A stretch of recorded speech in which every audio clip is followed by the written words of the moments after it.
Imagine if you live peacefully in a normal world working as a packer, but then you discover you have an incredible tolerance for drugs. Each drug you consume has different side effects on your body, enhancing your physical and mental attributes, among others. Suddenly, while walking through the city, a giant portal appears, releasing demons. Thanks to the drug effects, you manage to escape and even defeat a boss.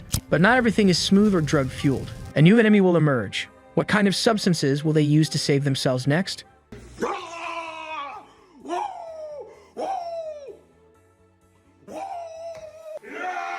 This story begins with a man telling everyone to pack everything, and soon after, it will go straight to their homes. Meanwhile, someone seems to be drinking something, giving everyone a good task, mentioning that he was already leaving. The man asks if he didn't want to have dinner with them, but the young man replies that he has things to do the next day. Then the other guy says he just wanted to know what Yule ate, since he was the only one who didn't seem tired after work. The truth was that the young man always took vitamins early, wondering if it was possible to gain so much power from them. Meanwhile, the boy was thinking that vitamins have the best value when one is tired. The young man's name is Park Han-yeol, and he is 22 years old, and he got the best effects by getting high with the drugs he used. That's how he discovered his special attribute during his military service after eating the supplements his companion had given him. Even after a day of training, his fatigue went away with just 2 vitamins in a day, and the omega-3 cleared his mind, increasing his concentration. Sometime later, the young man seems to be getting off a bus, thinking that he should buy a coffee at the convenience store on his way back. Looking to the side, he suddenly notices something. Then a girl appears, staring at him with a certain desperation,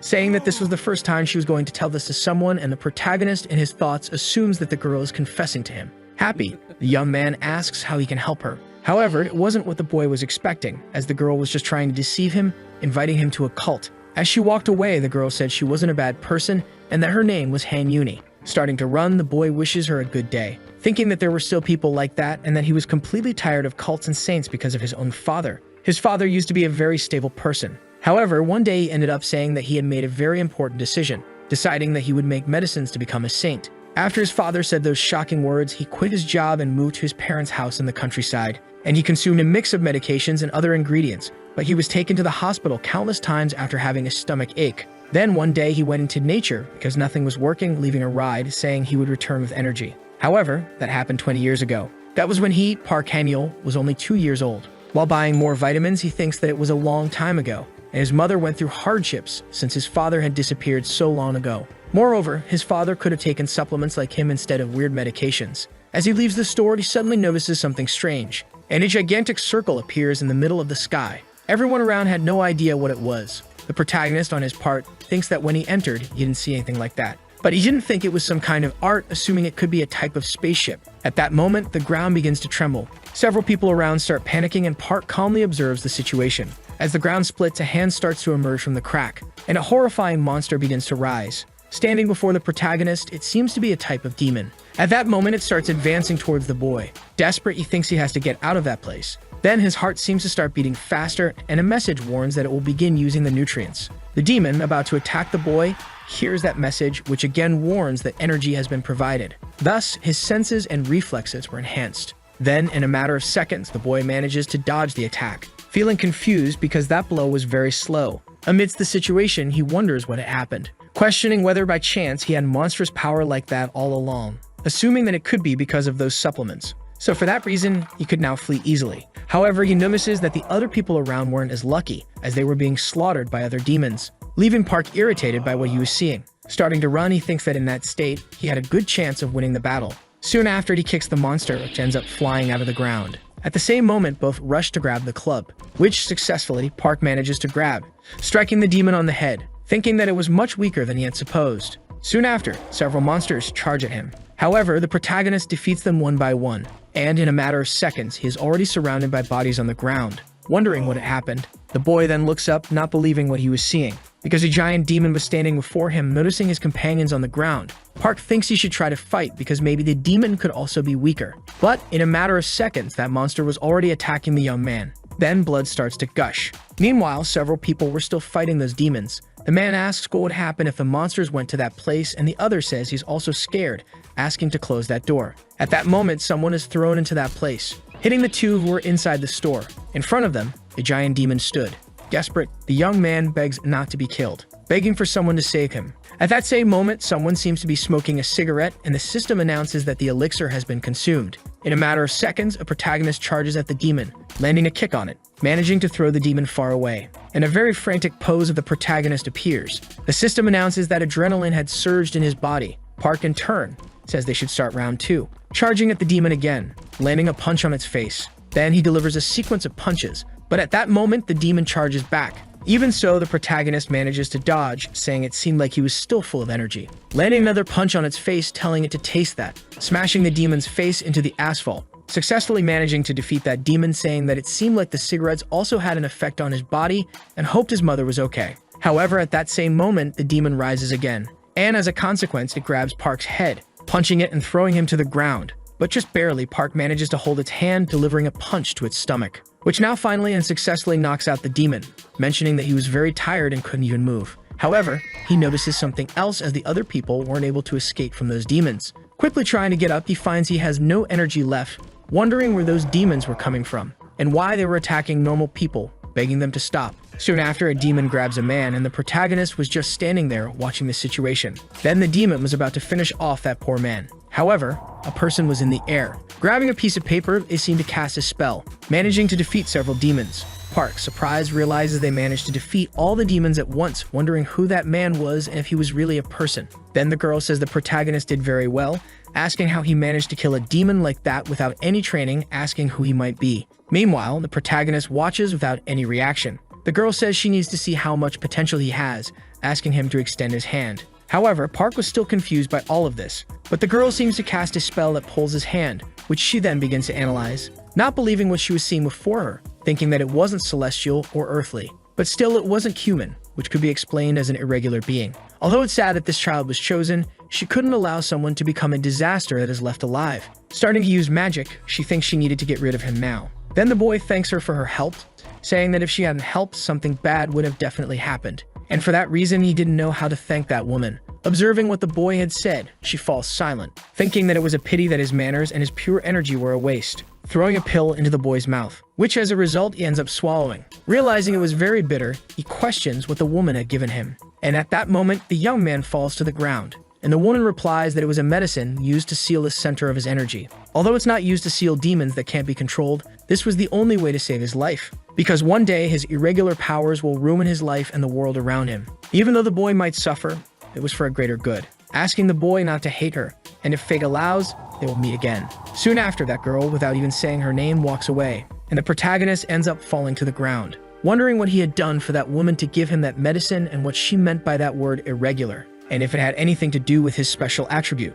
Getting up, he asks not to make him laugh because if he didn't have those powers, he would be on the ground with his skull cracked open. Quickly, the young man goes to a store. Grabbing a supplement, he starts drinking it, and the system announces that the drug has been consumed. Park thinks that from that day on, he will use these powers to survive. Sometime later, the young man was already at home stocked with supplements, saying that hangover drinks also work on his body, remembering that the girl had mentioned a disaster and that the medicine she had given him must have some effect on him. But for now, he will grab everything he needs and head straight to his mother. At that moment, his phone starts ringing and a message from the government appears, saying that monsters were everywhere. And that message asks him to download the department's app to get more information about all that. About to download the app, the protagonist notices that the name was Special Precautions number 24, assuming they just created it because the design was terrible. Grabbing his phone, he starts scanning his ID, and the app announces that authentication was complete and that he would now be redirected to the app. At that moment, several strange letters start appearing around the boy. Not understanding anything, Park wonders what is happening.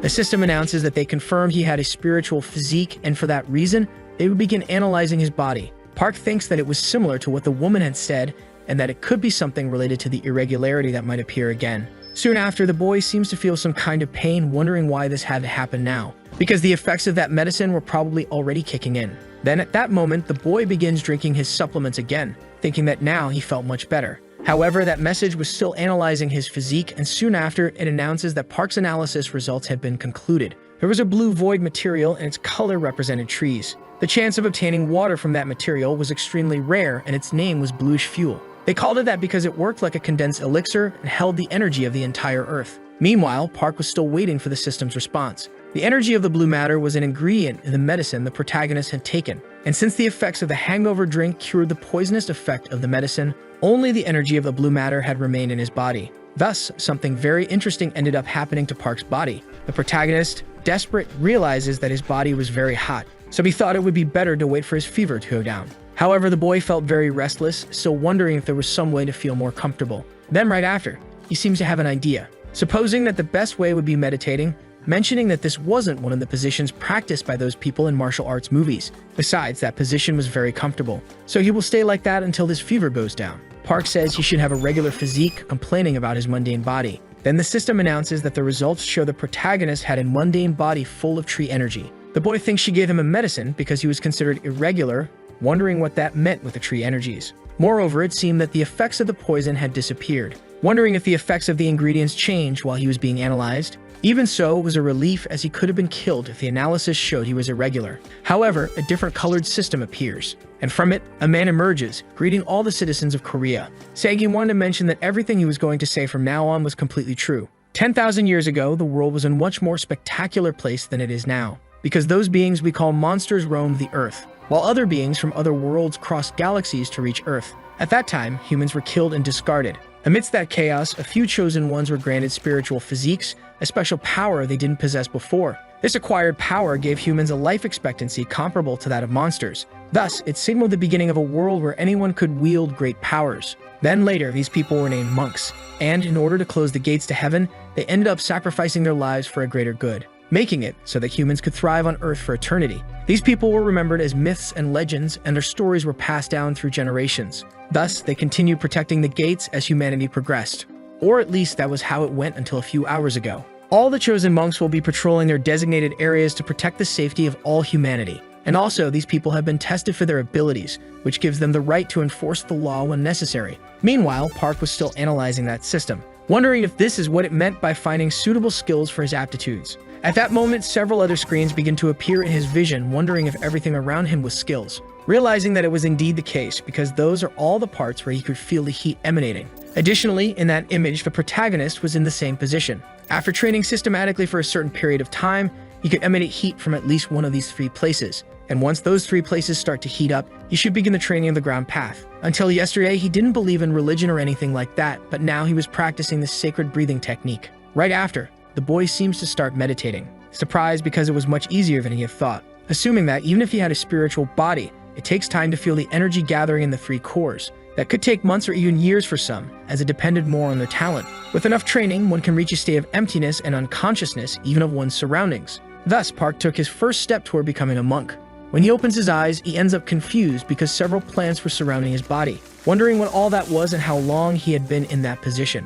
Grabbing his phone, he realizes that its battery had died. Therefore, he should have a clock somewhere to check the time. However, when he looks, he sees that it was June 22nd. Completely surprised because 100 days had passed while he was meditating. Sometime later, the boy had already taken a shower, happy because there was still water. Assuming it was very strange as his injuries were healed and he didn't feel very hungry. Moreover, he hadn't lost much weight. Instead, he had become much stronger. Grabbing his phone, he notices it was charging, wondering if perhaps he should check the news. However, when he looked outside earlier, there was a barrier in the shape of a giant dome. Wondering how there were holes with monsters coming out, and that area was probably an extreme danger zone. At that moment, he realizes that another earthquake had occurred. However, it was just a horrifying figure walking across the field. Desperate, the protagonist wonders what that was, as there were several demons surrounding those buildings, thinking he needed to get out of that place immediately. However, he realizes that there was no signal in that place, so calling for emergency help was his only option. Thinking that he had put his temperature to sleep with the breathing technique and survived 100 days in the lotus position.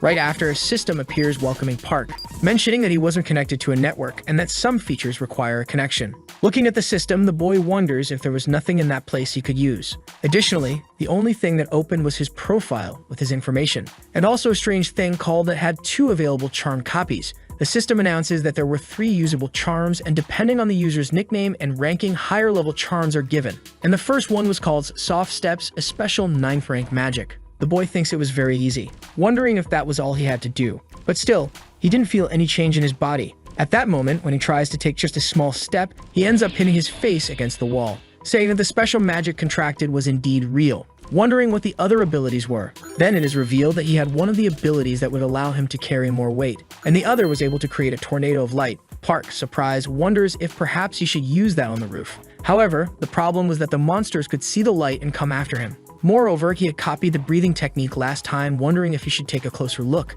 The system announces that the training is divided from 1 to 10 stars, and after the 5th star, he could use nature techniques. Park, in turn, is surprised because he could also increase the levels. However, his hopes are dashed because it would take at least 10 years to raise a star. And for that reason, he would need at least 70 years to use one of those. Nevertheless, the young man says he would check how many stars he had first. That was how he could assess himself, by placing energy into both hands and checking the energy rings on his left hand. Thus, he began channeling energy into his hands. The number of rings on his hand represented his star level. However, the boy seemed surprised by what he saw. At that very moment, a monster began charging toward him. So he needed to find something quickly to help him. In a matter of seconds, a tiger was already at his door, starting to attack the protagonist, tearing into his shoulder. In ancient China, there was a skill called the absorption method, a skill capable of stealing the vitality of a beast. And the protagonist shows something similar to that ability. Then the boy, incredibly, ended up using a 6th level art, successfully defeating that beast. Meanwhile, a green aura began to surround the boy,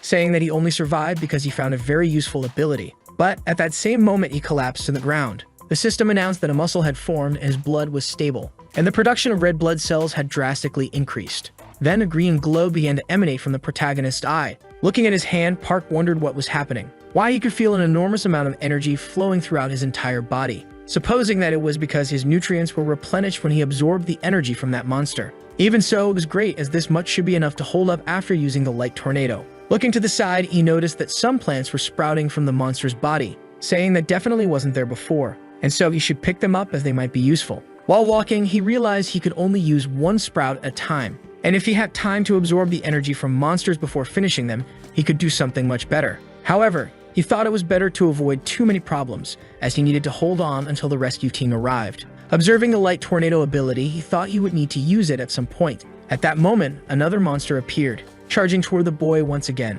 As a result, he began using that ability again, landing a punch on that monster, thinking that there wasn't any time to relax, and he needed to get up quickly and call for rescue with his light tornado ability. But every time he kept encountering monsters like that, and countless times he simply started defeating them. But even so, it never ended and kept coming back. Sometime later, the boy ended up reaching the rooftop of that building, completely surprised by what he was seeing, because a gigantic monster was standing next to him. Watching the situation, the boy thought he was going crazy, and at that moment, another monster appeared behind him. But even so, Park thought it was all or nothing, charging toward that giant monster. Then he began using that light tornado ability. Sometime later, a voice asked where the protagonist was, asking the boy to come out now. Noticing a man flying, Park sent a signal, indicating that he was down below. The man in turn questioned why Park was just standing there, and asked if he didn't have a talisman to fly or at least jump. But the boy said he only had the 3 he had gotten earlier. The man, saying that was very boring, asked the boy to extend his hand, wondering what the boy was doing and if he couldn't hear. But the boy pointed out that there was a monster behind him. In a matter of seconds, the man seemed to use a talisman, effortlessly defeating that monster, telling him not to make him repeat himself and to extend his hand, asking who he was to be wandering around a restricted area, and if he didn't value his life. Park, about to explain what had happened, the man said it didn't matter because he didn't need to know that. So our boy thanked him for saving him. Leaving that barrier, Park thought it scared him, because there were countless notifications from his mother. But he understood that as he had been trapped in that place for 100 days, and he was very happy that his mother and his relatives were fine, thinking that many things had happened during that time, wondering how different everything could be now. Sometime later, the boy was in a building, telling his mother that he wanted to call her again, mentioning that it was nothing, as he had been lost but had found his way back, and for that reason, he would see her again in a few days. The other guy asked if he had finished his call, and the protagonist said yes, thinking he was relieved that his relatives and his mother seemed safe. Soon after, the man seemed to rush into the room, desperate, wondering if the protagonist was who he thought. Then the man introduced him, saying that he was one of the disciples under the command of the Ryujin unit. However, the man seemed uninterested in that, asking the other officer to leave the place, ordering him to do it and not to make him repeat himself again. Shortly after, the man asks if he had learned ascendance even before his heavenly gate opened. The protagonist replies that he had not. Then the man asks if he was worthy of waking his sleeping master. Park, in turn, coldly observed the situation. Then a system screen appeared in front of him, and the man asked if the boy could see it, asking if it said Ascendant and whether there were a total of 9 high ranks. Most of the awakened ones were disciples who could be called saints, and the mundane rank was the highest. However, that man had been recognized for his qualifications, and ended up being qualified as an Ascendant under his master. Age and ethnicity didn't matter, as the person who accumulated the most disciple training was the senior, and not necessarily the younger one. That's why Park had to do his best for his senior, as that was the unspoken rule. Park asks if Ascendant was the lowest rank and what rank his master was, irritating the man who asked him not to speak of what he didn't know. He mentioned that Park had been born with a spiritual physique, so if he wanted to survive in that world, he had to stay under the protection of his superiors. For that reason, there wouldn't be a second chance, and if he said that again, he would die. However, Park says he had heard that no one could change masters 3 times, so the man might have been following that master because he thought his way of speaking was very interesting. This left the man completely furious with what he had heard. But at that moment, a system screen appeared, showing all the protagonist's information, saying that he thought the man had mentioned that rank was the closest one after Ascendant. Standing up, Park says he needed to do his best for his superior. Sometime later, that man was arguing with his master, asking if he had treated his senior as he had been told, and if he was saying that he had handed over the technique he had used. Irritated, he says he was very foolish, because he wanted to say he inherited the technique of a bandit and lowered his head to that man. However, the man says that his performance range was greater than his own, which is why he was a high saint. His master says that it could be due to his body's condition, but the man says that if that were the case, he certainly could have an irregular physique. This leaves the man even more annoyed, questioning if he would keep saying such foolish things, and if he was implying that the boy was born with a mundane physique like the two of them.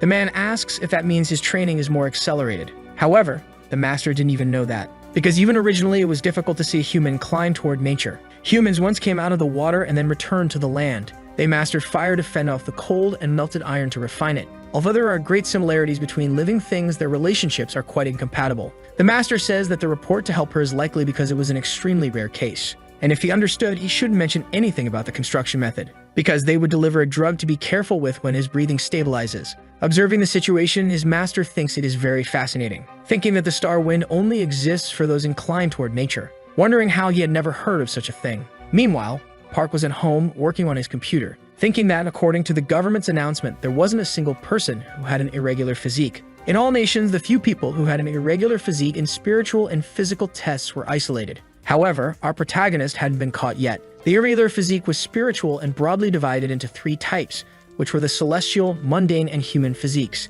However, the 4th was an unpredictable spiritual physique that could appear. Even in the past decade, when saints disappeared, the monsters still tried to interfere in the world. Therefore, to prevent them from doing harm, the saints united and banished them from that place. For that reason, their existence was nothing more than legends and tales. Furthermore, there were 2 examples of that, because it didn't make sense to think that he should be banished as he wasn't a famous serial killer. While drinking his coffee, the system informs him that the drug was consumed, saying that even in that bag of brown rice tea, it's worth trembling when you see someone obtaining its maximum effectiveness. And he thought he had gotten a mundane physique result in the spiritual physical test, and because of that, the blue matter from Brazil was given to him. While he didn't know how long the drug would last, he was trying to find something with similar effects, but there was nothing reliable. For that reason, he thought there might be a limit to the information that could be spread to the private sector. But at that moment, the boy seems to have an idea.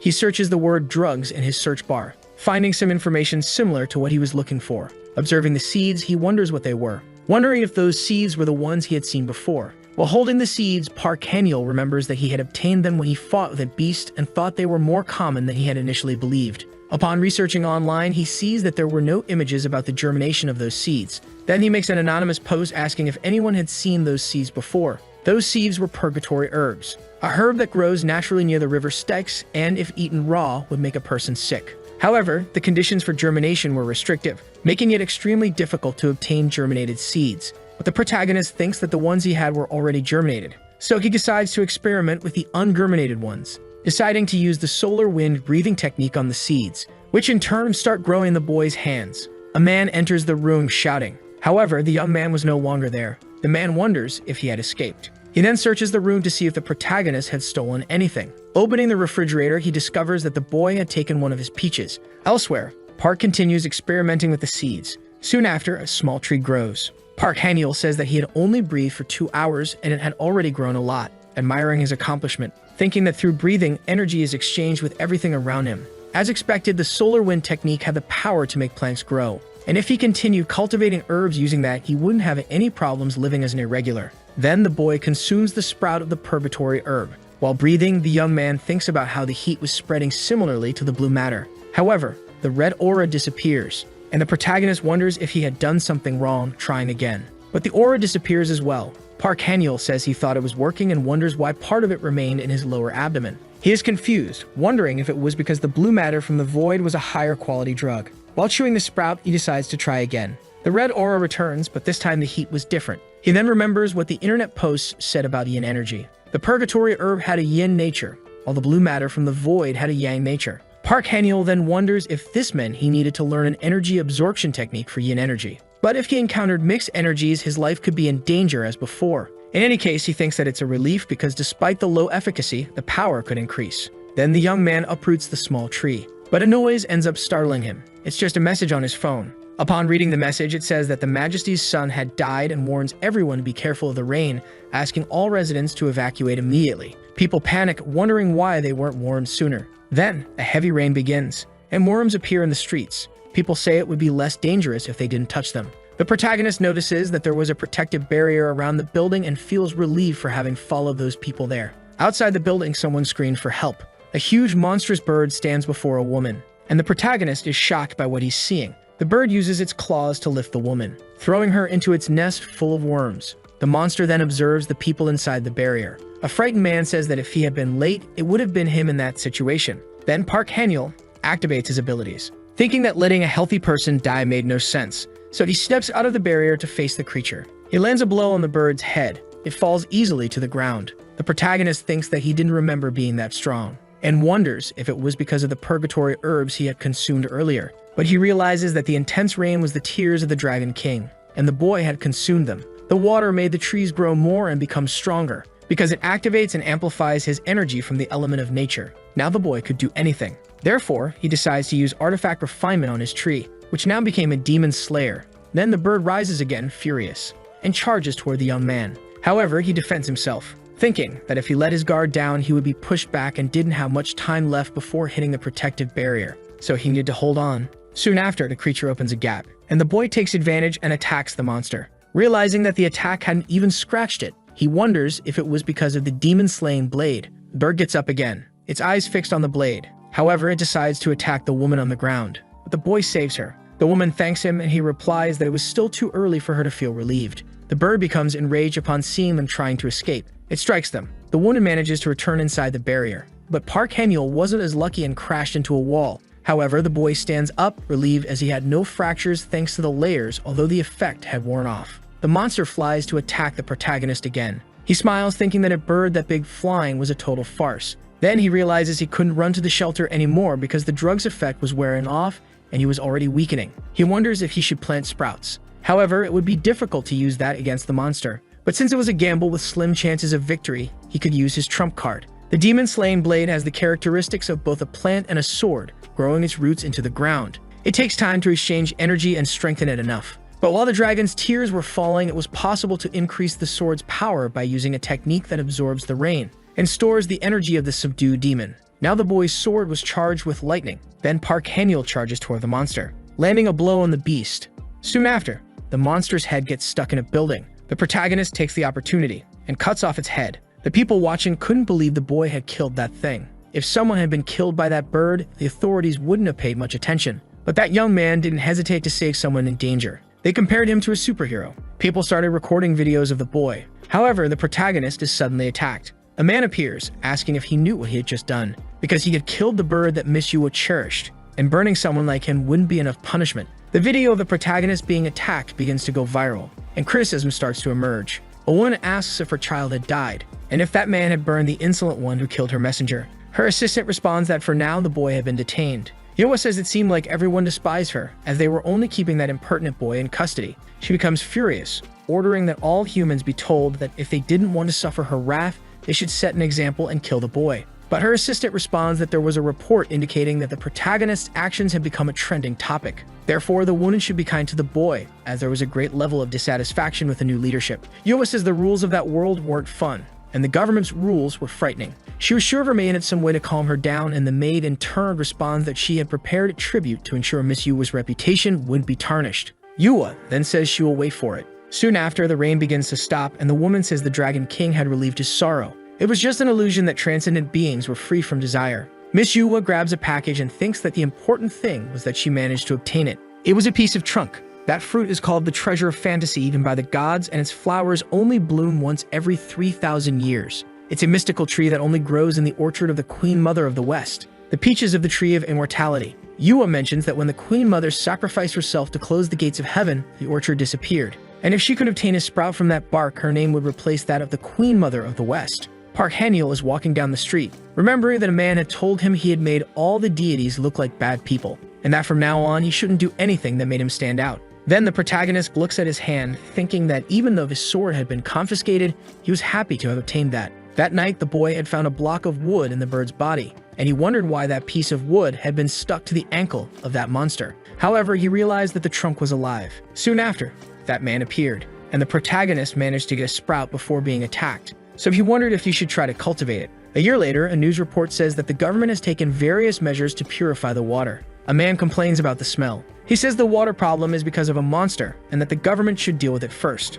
A month ago, when the celestial energy was in disarray, a monster hid in the Han River, a 1,000-year-old snakehead fish. After crossing the world of monsters into a river in the human world, it became powerful enough to claim the title of God, calling itself the sovereign of the Han River. The creature declared that no one could use the river's waters until a human sacrifice was fulfilled. A boy watching the report says that fish seemed to have a worm's brain. That was Yang Geju, a disciple from one of the 8 sacred mountains on the Korean peninsula. Then someone tells the boy to avoid making unrelated comments during that meeting, and that it would be better to behave and sit properly. That was Shin Somin, the youngest disciple of one of the 8 sacred mountains on the Korean peninsula. However, the boy didn't care about that meeting, because it wasn't a problem they could discuss and solve alone. And that in the first place, everything was based on the immense will of the elders. The woman becomes irritated and asks if that's what his master taught him. She says 10,000 people have already contracted diseases because of the water, so they should find a solution as soon as possible. Then she asks how the boy dared to insult her master. Yang Geju asks if the woman was capable of killing the sovereign of the Han River, because 4 of the best immortal mystics tried to stop the creature but failed, and he questions if she wanted everyone to die at the hands of that fish. The difficulty in dealing with the sovereign of the Han River lies in its ability to use both earth and water techniques. Very few people have mastered 2 techniques like the sovereign, so the only way to defeat it is with an immortal who masters earth to force it away, or someone with a high rank in earth and water energy. The boy says he won't stop Yang Geju from making his plans, but he won't participate. The woman becomes angry and breaks the presentation remote. Then the boy leaves to train. He says that if someone could defeat that fish, they would have the solution. The woman walks into a forest, carrying the demon-slaying sword, because she remembered that a year ago, a man killed Yua's bird with that weapon. And although he was imprisoned and eventually released, the sword was confiscated and kept by the Immortal Society. It was a rare wooden tool, and since it was shaped like a sword, it brought much confusion to the heavens. But just as the energy that inhabited the weapon gradually disappeared, the confusion came to an end. Park Han-yeol hadn't set foot outside Gwanak in the past year. Sometimes he went out to eat with his mother or friends and watch movies in his free time. The girl remembers that he had said he wasn't using any phone apps, so he wouldn't be able to calculate his achievements. Considering what Park Han-yeol had been through, it wouldn't be impossible. Then the protagonist appears, and upon seeing the girl, he turns a corner. Yang Jaiju thinks she can't lose him, and decides to follow him. However, she can't catch up with the boy, even running at full speed with the help of a talisman. As a result, she loses track of him. But Park Han-yeol reappears, asking if she was affiliated with the Immortal Society, and says he had no intention of running away. He was just surprised that the girl was following him. The girl notices that the protagonist was sweating, and wonders why he only used physical strength and not a talisman to get rid of her. Then she throws a phone to him. The device has its user changed. After that, Park Han-yeol shows his information. Yang Jeju discovers that he was still a high immortal but ranked below her. Park asks if Yang wanted to use his wood element to kill the sovereign of the Han River, wondering if the immortals really wanted that monster dead. That's how he saw things. Yang says no, because the reason her seniors hadn't taken action on that was that they wanted to see the juniors solve the problem without needing their help. The protagonist says that thousands of people were suffering because of it. Accepting the offer, Park asks if, by cooperating, he would be compensated, and if by any chance he could get his sword back. Yang asks how the boy knew about that. Park replies that by breathing he could interact with the trees around him, and that was the function of the technique he had learned. Yang thinks that's the reason Park could run so fast in the forest. Park then says he first wants to know if his curfew would be lifted as a reward. Yang replies that he was allowed to be rewarded, but attracting everyone's attention was a big problem, and besides, there was no one to promise him anything just because he had helped. Yang explains that the curfew was initially imposed by the superiors to punish Park for killing Miss Yua's bird, but now that incident could easily be resolved if she did everything to persuade that man, helping them get rid of the sovereign of the Han River. Sometime later, Park was already by the riverbank, and the other man asks why they needed to go to that place. He didn't know if Park had come to this place to try something, but it was the nuisance he had seen there because he wanted to see the creature. Yang asks him to calm down as it was all because of the sovereign of the Han River, wondering what the protagonist could do in that situation. Taking the album out of his backpack, he thinks it was disgusting. He had prepared it for this moment, but he hadn't expected to use it so soon. However, the woman warns the boy that it would be dangerous to get any closer, but she ends up surprised by what the boy was doing. Park asks if she hadn't seen this in elementary school as he used to germinate plants in his class. That plant was very good for purifying water quality, and now it was halfway done, with just the rest remaining. At that moment, a giant creature emerges from the lake. The protagonist grabs his sword and gets ready, saying he was about to start fishing for that fish. A thunderous roar echoes through the area. The creature declares that it was the god of that river. Therefore, it wasn't someone who would be obedient to another. It attacks the protagonist, who barely manages to dodge. Soon after, he seems to start casting a spell, hurling at the creature. Furious, it asks how he dared to do such a thing. But at the same moment, it gets hit by several projectiles from the protagonist, leaving the monster even more enraged. Meanwhile, Yang is still protecting the other men, thinking it was impressive, because by using the purifying plants, Park had completely drained all the dirty elements from the river's sovereign. However, if he continued at that pace, he simply wouldn't be able to win the battle. The monster says that despite his ability to deal with hard-to-see energy, his petty tricks simply didn't work. Attacking the boy again, who, as a consequence, seems to start falling into the lake. However, he throws more of those seeds to support himself, mentioning that this was the last one he had. Throwing it at the monster, the creature says that it was the tree that was struck by lightning, asking if Park intended to destroy its body with that little toy. However, Park says that it was a toy he placed in her heart, asking if she couldn't feel it. And at that moment,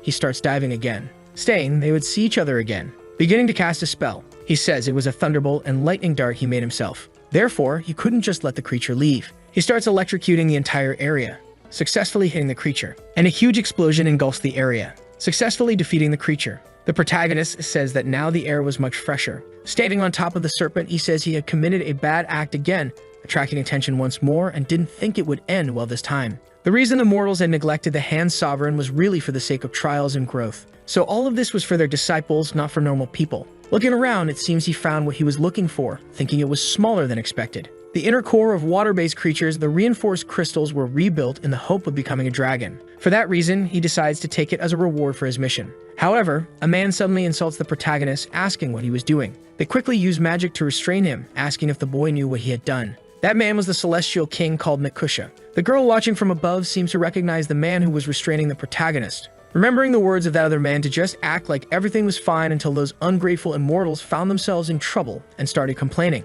thinking that the fact they had appeared like this and that the sovereign of the Han River had been subdued meant they had altered the fate of the Han River's death. The girl then greeted the man, saying she didn't know how the seniors had come to that place, and the man questioned whether it was worth saying that the place was safe or authorized, asking if she wasn't the disciple of Taebek, to which she quickly responded that he was correct. The man questioned whether she was saying that a disciple of such a master didn't recognize the gravity of the situation, because that boy she had brought had trained for only 1 year without any master. Even though the wood construction technique is rare, a man who trained without a master for a year used a technique strong enough to defeat a sovereign, asking if she wasn't doubting that guy's identity, and warning her that if she dared to open her mouth again, it would bring great humiliation to Taebek. Completely desperate, the girl seemed to understand the situation. The protagonist then began to laugh. The man asked if he had lost his fear, and Park asked why he would be desperate, wondering if he had done something wrong, because they were doubting him just because he had a unique ability, but unfortunately, this was the second time it happened, so he was already checking the app.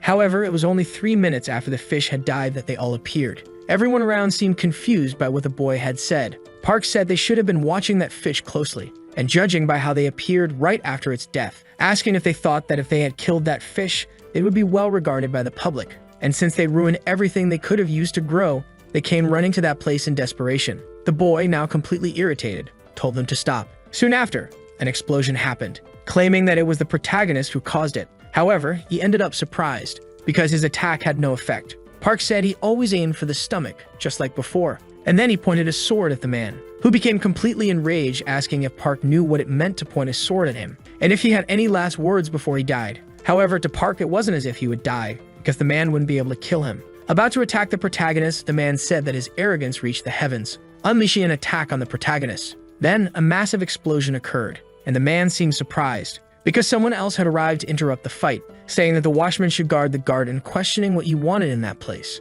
The name of that man was Baek, a high-level immortal from the 3 realms of heaven. Beck said he had a request for his lady. He hoped he hadn't interrupted their display of power, but this was just unjustified violence. And now, from what he saw, that boy was quite foolish. However, if they wanted to fight, he wouldn't stop them, because both would have a bad reputation. But the boy had no justification, so please, they shouldn't get in the elder's way. And soon after, the two disappeared. Then the man asked why that lady had to call Elder Beck to save the protagonist. Sometime later, the young man seemed to be walking somewhere with Beck, asking if the young man knew he would appear, and if that was why he had been so bold, mentioning that he would give him some advice, saying that he might think he was special, but uncommon arrogance leads to ruin. Hearing what the man had said, the protagonist remained silent, saying that he would keep that in mind, thanking the elder for his advice. Thus, a year and a half had passed since that day, and he still remembered how confused he was with all the setbacks he had that day. No matter how good his intentions were, they weren't well received by everyone. Therefore, he had prepared carefully since the story of the Han River's sovereign began to unfold. For that reason, he wouldn't have to go through that again, and he wouldn't act without knowing things, nor would he be treated as a fool. He wouldn't be the victim as he was that time. Miss Yuwa has a garden. Not just any garden, but one where divine medicinal herbs are carefully selected and cultivated. But the story about that garden could have just been a rumor. So he devised a plan to see solid evidence.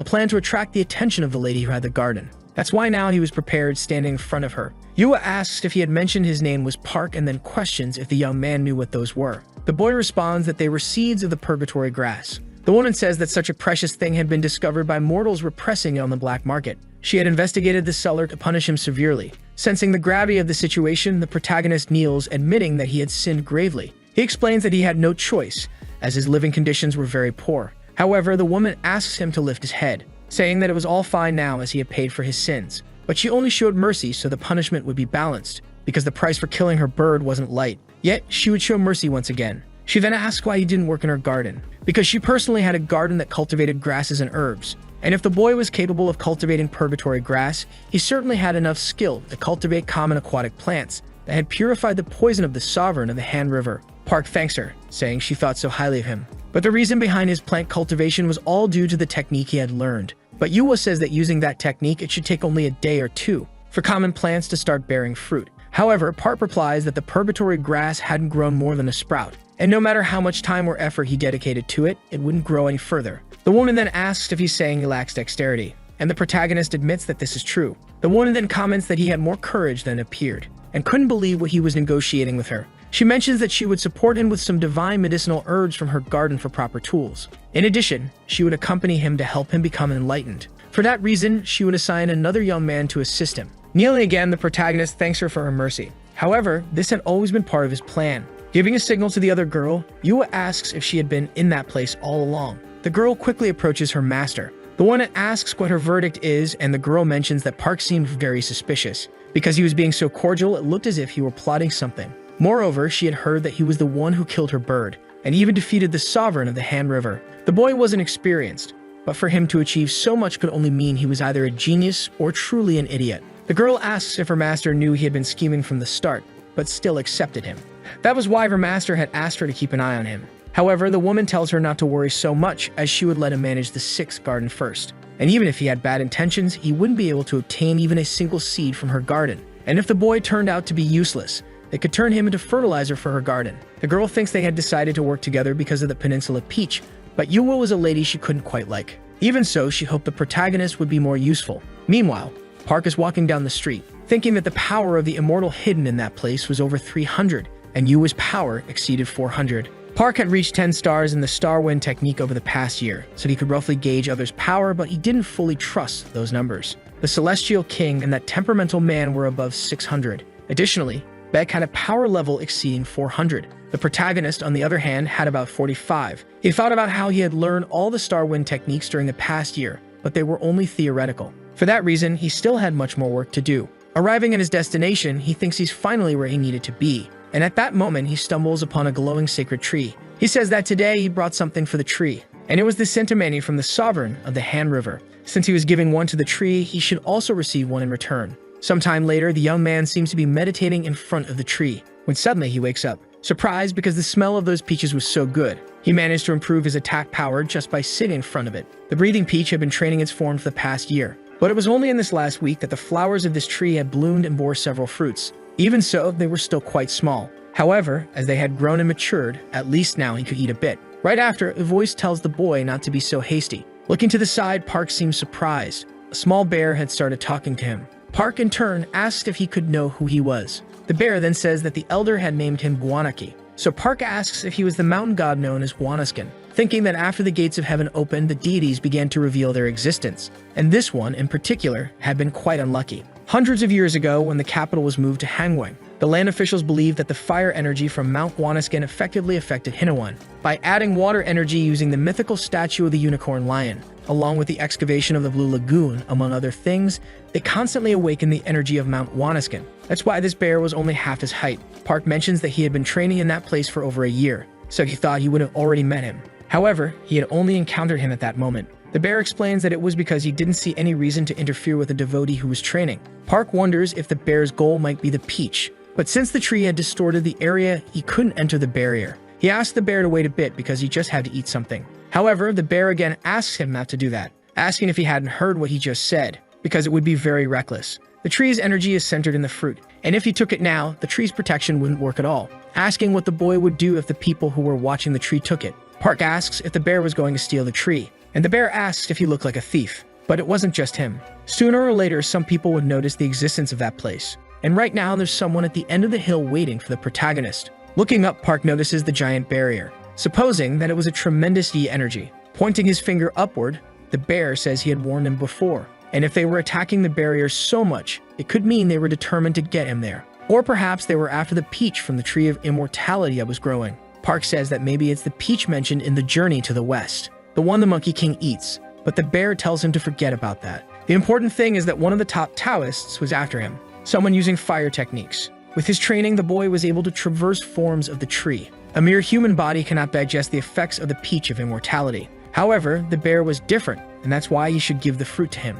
Only then would he regain his spiritual energy to protect him and the tree from that man. However, Park apologizes again and begins to eat the peach, leaving the bear completely shocked, wondering who this boy was. But still, that was the peach of immortality that had transformed the Monkey King into the strongest man. Wondering what would happen to the protagonist, and at the same moment, the system announces that the drug has been consumed. Park immediately sits down to meditate. The bear asks how he's feeling and if he's noticed any changes in his body. The young man responds that the peach was very sweet and fresh, leaving the bear speechless with what he had just heard, calling him an idiot. Park in turn thinks the bear really got worked up, but no matter what breathing technique he tried, he couldn't control the heat moving freely through his body. Although it wasn't anything like the heat that bothered him last time, this feeling was gentler. The bear explains that it takes 3,000 years to produce a low-level fruit, so one that grew in a year must be of very low quality. Park, for his part, says he's having trouble and asks if the bear could help him. The bear says he couldn't help even if he wanted to because he didn't have the power for that. Right after, the protagonist throws his seed at the bear's forehead, leaving the bear completely irritated by what he had done.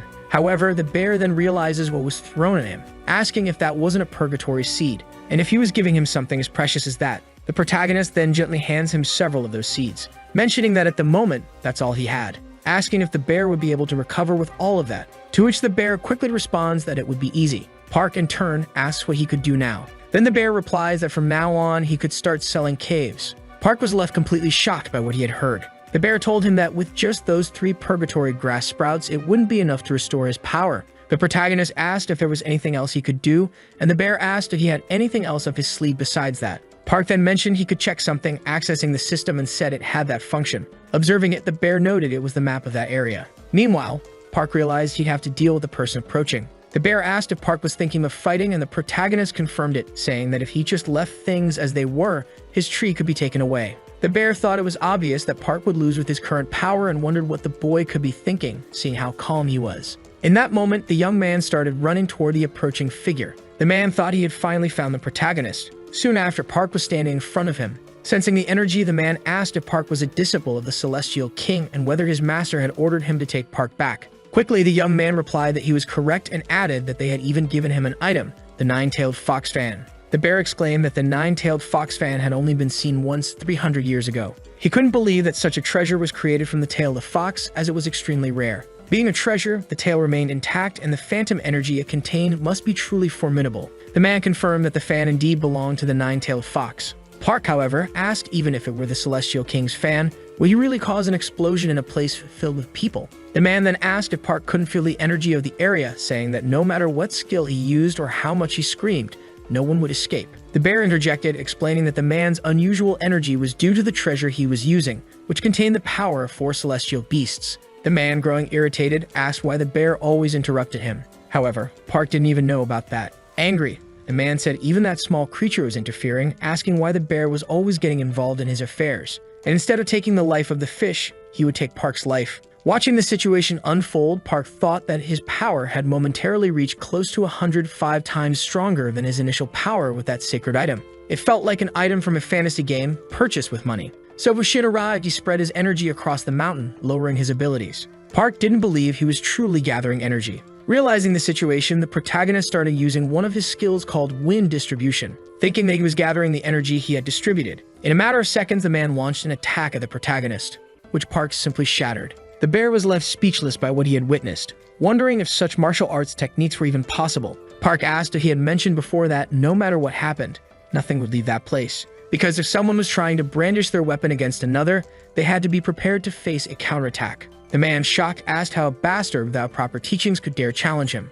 But at that moment, something strange started happening. A blue glow began to surround the boy, and immediately, the young man collapsed, unconscious, onto the ground. Park approached to check if the young man was okay, saying that when he recklessly wielded the fan, hoping to obtain power greater than his own, his soul was absorbed into it instead of his power. However, Park didn't fully believe that was the case. The bear commented that if the right person had achieved this, the entire mountain would have blown up. Park wondered if a sacred item was truly that powerful, and if it was, he needed that item. Suddenly, an explosion erupted. It seemed the man from earlier was attacking the barrier. Grabbing his disciple, the man said it was an unbelievable mistake. He couldn't believe that a disciple of the Celestial King had become a fool in his domain, and it was clear that the child would not be able to escape the wrath of the Celestial King again. Even if he were the commander of the Immortal Society or a master of the Red Martial Arts, it was nothing compared to the 8 sacred monks. Park in turn said that he had done everything purely in self-defense. Park thought that self-defense also applied to the man attacking him, and he began to prepare his counterattack.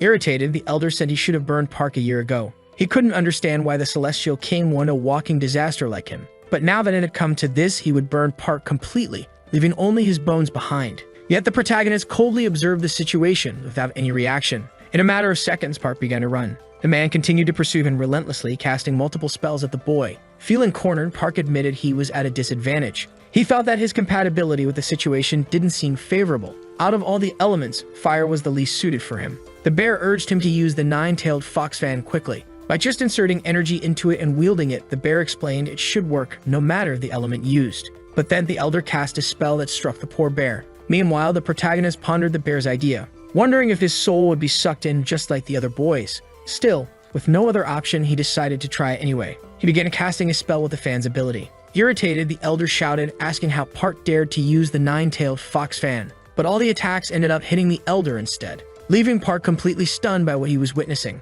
This was truly the power of a sacred item. He wondered where the man had gone. At that very moment, Park was struck from behind. He suffered a severe wound, suspecting that one of his organs had been injured. Rising amidst the flames, the elder said it was pathetic. Not only had Park turned the Celestial King's disciple into a fool, now he was using the 9-tailed fox fan. Park couldn't believe he had survived. He questioned how so-called immortals could be like this. The elder started casting multiple spells at Park, declaring that this would be his end. The spells hit the poor boy, dealing him a fatal blow. The elder mentioned that he wouldn't let Park use those dirty tricks again, and so he would take him to the Celestial King. The young man, overwhelmed, wondered if this was the moment he would die. He supposed that if his body had been fully restored, he could have won. However, he was confused as to why the pain had suddenly vanished. Then a peach began to float in the air. The system announced that the drug analysis was complete. A long time ago, the Monkey King sought freedom from interference, and so he obtained his skin. He wasn't harmed by the many sacred items wielded by the Celestial Realm. He endured 49 days on the Eightfold Celestial Path. Even under the pressure of Buddha's 5 fingers, his skin lasted approximately 500 years. Thus, Dong sought a body invulnerable to death. He managed to acquire cells that even the cruelest death arts performed by the envoys of the land of the dead couldn't harm. Eventually, even the king of the underworld gave up on killing him. The system announced again that the drug had been consumed, and the properties of the drug were from the peach. Its function was to create custom devices optimized for an element. And this is how Park gained the power he had desired. The device was responsible for various metabolic actions, including neutralizing poisons. Park's new liver filled his body from head to toe with cold water. Opening his eyes, the protagonist appeared completely different from before. The elder, apparently noticing the transformation, wondered how Park had acquired water energy. Then he realized he had made a grave mistake. Park, it turned out, was an irregular. Park himself didn't understand how it had happened, but for now he was just glad he wasn't feeling hot anymore. He picked up the nine-tailed fox fan again, launching another attack at the elder. The man, completely in disbelief, was struck by the attack, and thus the battle ended. Park collapsed to the ground, unconscious, while the bear frantically urged him to open his eyes. As Park slowly regained consciousness, the bear asked if he was back to his senses. The bear remarked that he didn't want to discuss what had happened, questioning if Park should leave the place filled with water. Park, still confused, looked around. He realized that the entire area was submerged in water. He couldn't comprehend what was going on. Checking the elder's body, Park muttered that he had heard about a flag that acted as a remote control for the barrier, wondering where it was. Observing the situation, Park seemed surprised. He then found a kind of red talisman. The bear, on the other hand, said that it was a treasure pouch. In summary, it was a magical bag created to store small and large items. However, the bear reminded Park that this was no time to be playing around, as he bet there were several people heading toward their location. As Park carried the man on his back, the bear asked where on earth he was going. Realizing he had dropped the man on the ground, the bear questioned what Park was thinking. The bear warned that if they stayed there, others might discover the location of the tree. Starting to cast a spell, Park calmly asked the bear to relax. Using his magic, Park seemed to be planning something to deceive their pursuers. The bear was astonished by what he was witnessing. He thought Park was absorbing the upper taoist body into the tree to germinate a new bloom of fruit. Park commented that luckily, they weren't too late. Noticing more people approaching, he remarked that they had completed the task just in time. The bear explained that the peach tree had blossomed, opening its barrier, which was why they hadn't been found yet. However, the bear grumbled that it was a shame since, if the taoists hadn't been of the fire element, another fruit could have grown from the tree. Taking advantage of the discussion about the fruit, Park asked if it had any special medicinal effects, but the bear responded that he didn't know. Being such a precious treasure, only a few people had knowledge of its true nature. Since nothing had changed in Park, the bear speculated that perhaps the fruit wasn't fully matured, which was why it hadn't had any effect yet. Park thought that if he could truly enhance his power through his liver, his water energy could increase. There was much to consider about that, and he wondered what would happen if he ate a fruit that had been cultivated for a long time. Meanwhile, the bear seemed to want to ask something, inquiring if the boy could show him what the outside world was like. Park questioned if it was possible for a deity to leave its mountain, and the bear explained that he just needed to share his alter ego. However, the bear needed power to do that, and Park thought the bear would cling to him like gum. The bear, however, said he had no other way to implode and follow Park. Now that their paths had crossed, the bear said he could see the world and all the good things through him. Observing the situation, Park seemed to accept the bear's offer. But in return, he demanded something that the bear had. Without hesitation, the bear handed over a weapon to the young man. As Park examined it, the bear began to explain that for a long time, including across the Korean peninsula, there had been a presence that appeared throughout East Asia. This presence was a fantasy race with intellectual abilities called goblins. Not only did they possess excellent basic skills, but they also had a spiritual physique. Their nature was remarkable, as they had exclusive weapons that refined their abilities. These were the goblins' helmet and club.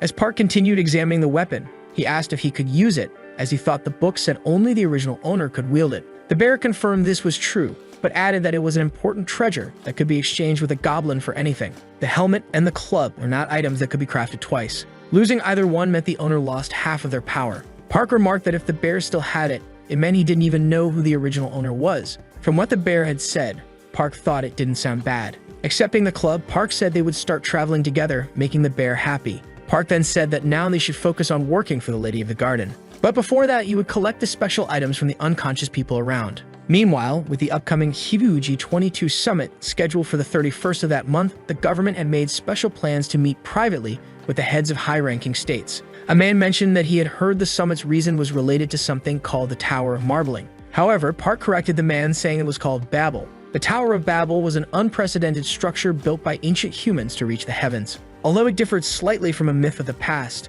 the Tower of Babel had existed long before the gates of heaven were closed, and in the current dynasty of the Immortals, it was to be rebuilt according to Babylon's design. However, if the tower were rebuilt through this project, all the world's languages could be disrupted. It was clear that this would have its advantages, but the consequences would also be significant. For one, many businesses were built around translations. Park thought to himself that this was another global story unrelated to him, concluding that this world had nothing to do with him. In an instant, an accident occurred. Quickly, Park got up, questioning what had just happened. However, he was surprised by what he saw. The girl from before was standing in front of the car, ordering him to get out of there. She introduced herself as Jack Xianbi and mentioned that she had been asked to help him for the moment.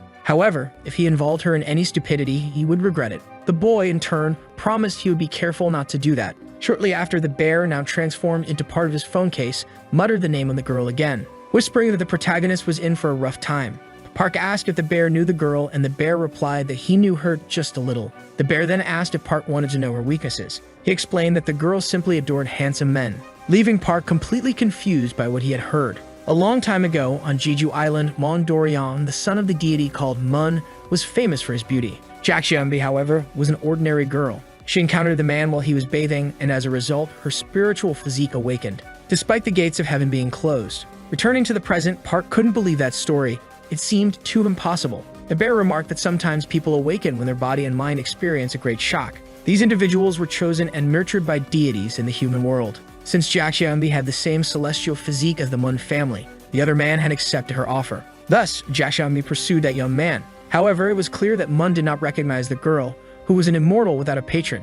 The girl, completely furious, questioned why she wouldn't have reasons to be acknowledged. And for that reason, she vowed to give Mun enough reasons to notice her. In less than 100 years, Jaxiambi had conquered Jeju Island. She became known as the Chosen Flower, who would reach the heavens and sweep across the world. After establishing a dynasty, Jaxiambi formally proposed marriage to Mun. However, her father, fearing the girl's power, devised a way to banish her. As she prepared for the wedding, dreaming of a happy future, she was betrayed. On the day of the wedding, a conspiracy unfolded against her. Assassins came to kill the poor girl, not her beloved, but murderers armed and ready. Enraged, the beautiful woman destroyed everyone who conspired against her. Even though they used the deadly Sura flower of extinction technique, they couldn't escape. Thus, the battle of that day became known as the Great Battle that almost sank the island. But in the end, she was the only one who lost. For that day, she had been betrayed by her own love. Aiming to use her abilities, some regions tried to approach her. They sent young, handsome men, as the rumors said she liked that. But none of them could escape death. The bear asked Park if he didn't feel relieved, considering the girl had no reason to hate him,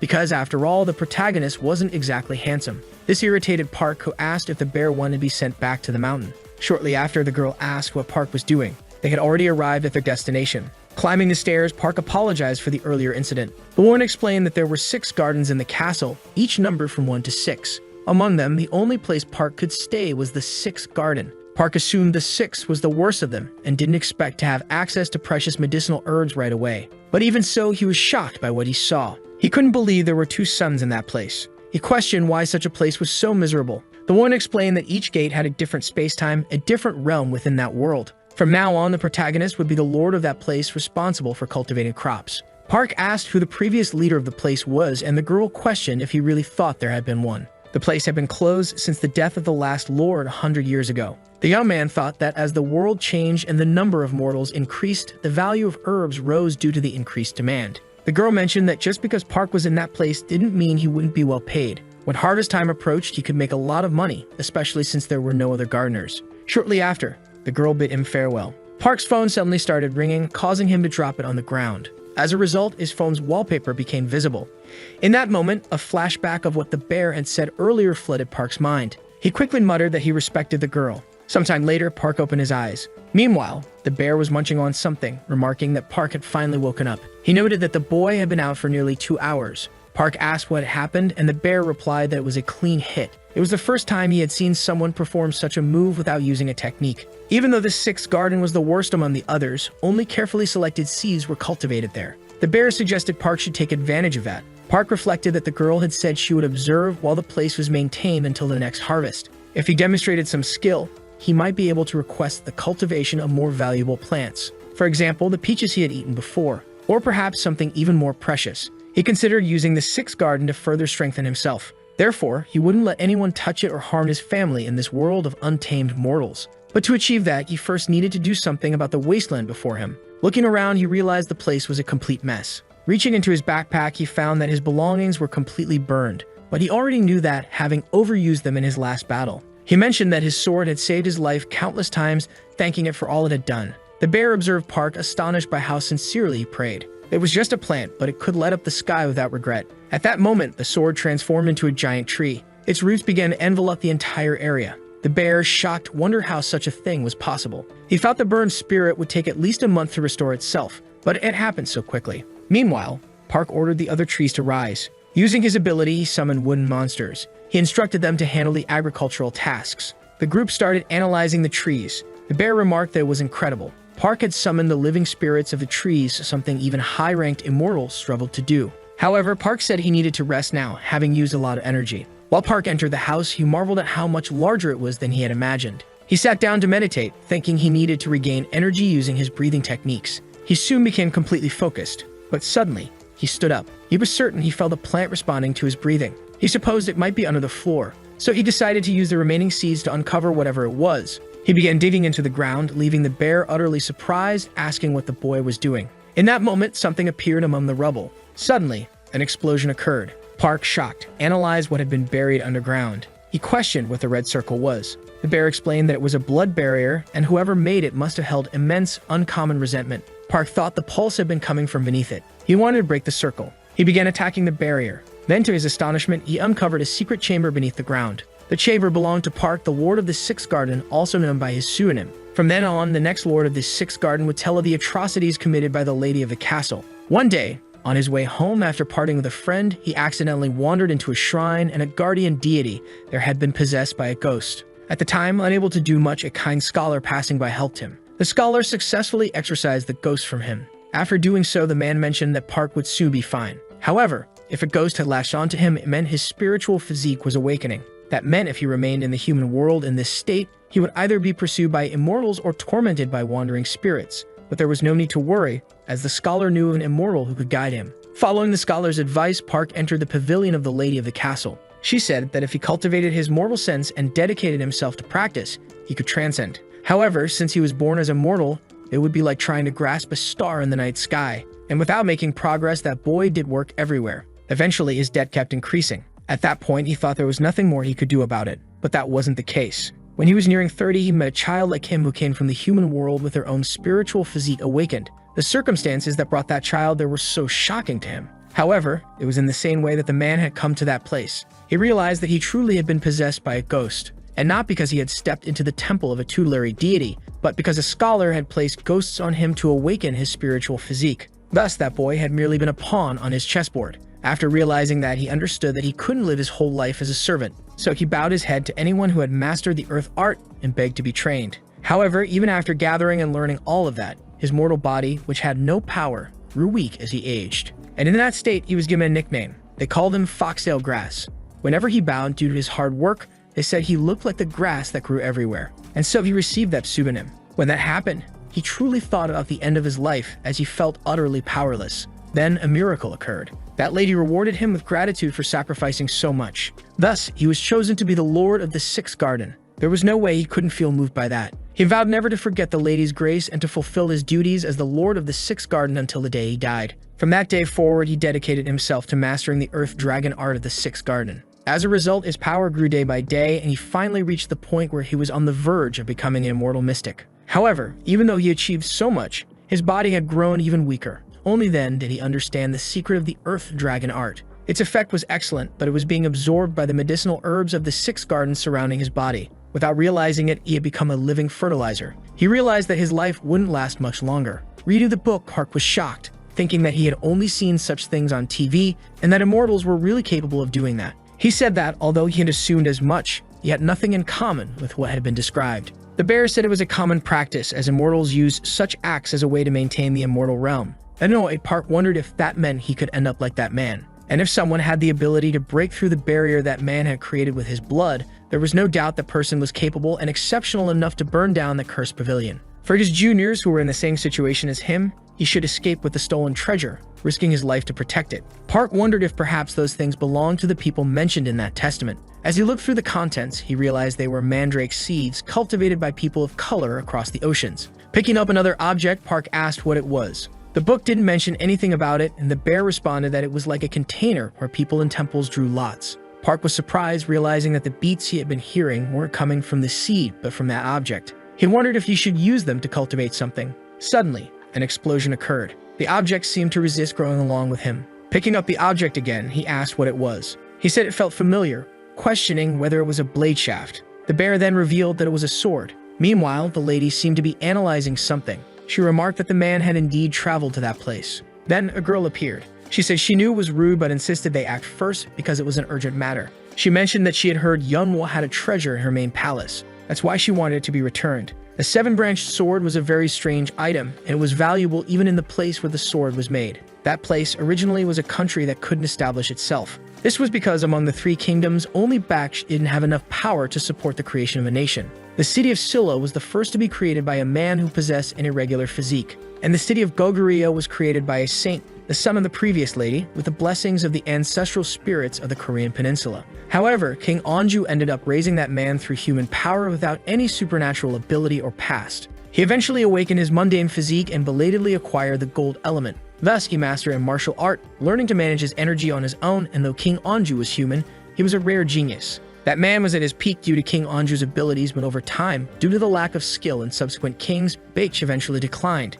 Even the traces of its existence faded over the years, but one thing remained standing. He was compared to the genius King Onju, a saint prince who extended Baksh's power to the continent and the archipelago. Moreover, the seven-branched sword was a masterpiece created by the saint prince, a precious item that could be ranked among the great sacred artifacts. Returning to the present, the woman asked if they had received the blade before, and the girl responded that was all they knew so far. In the past, there was a record that when the king was about to present the sword to the celestial king, a messenger carrying the sword died of natural causes. However, fortunately, the ship carrying the sword was recovered safely, though the blade was never delivered to its country. The lady, in turn, questioned whether the girl was implying that the seven-branched sword possessed some kind of axis. She mentioned that it was very strange as it seemed she had realized the existence of an axis a long time ago. She wondered why the girl was inquiring about it only now, but the girl replied that she had not come to ask meaningless questions. In the name of the sanctuary, she was there to propose a celestial lease for a period of 6 months. Understanding the situation, the lady of the garden asked what the conditions were.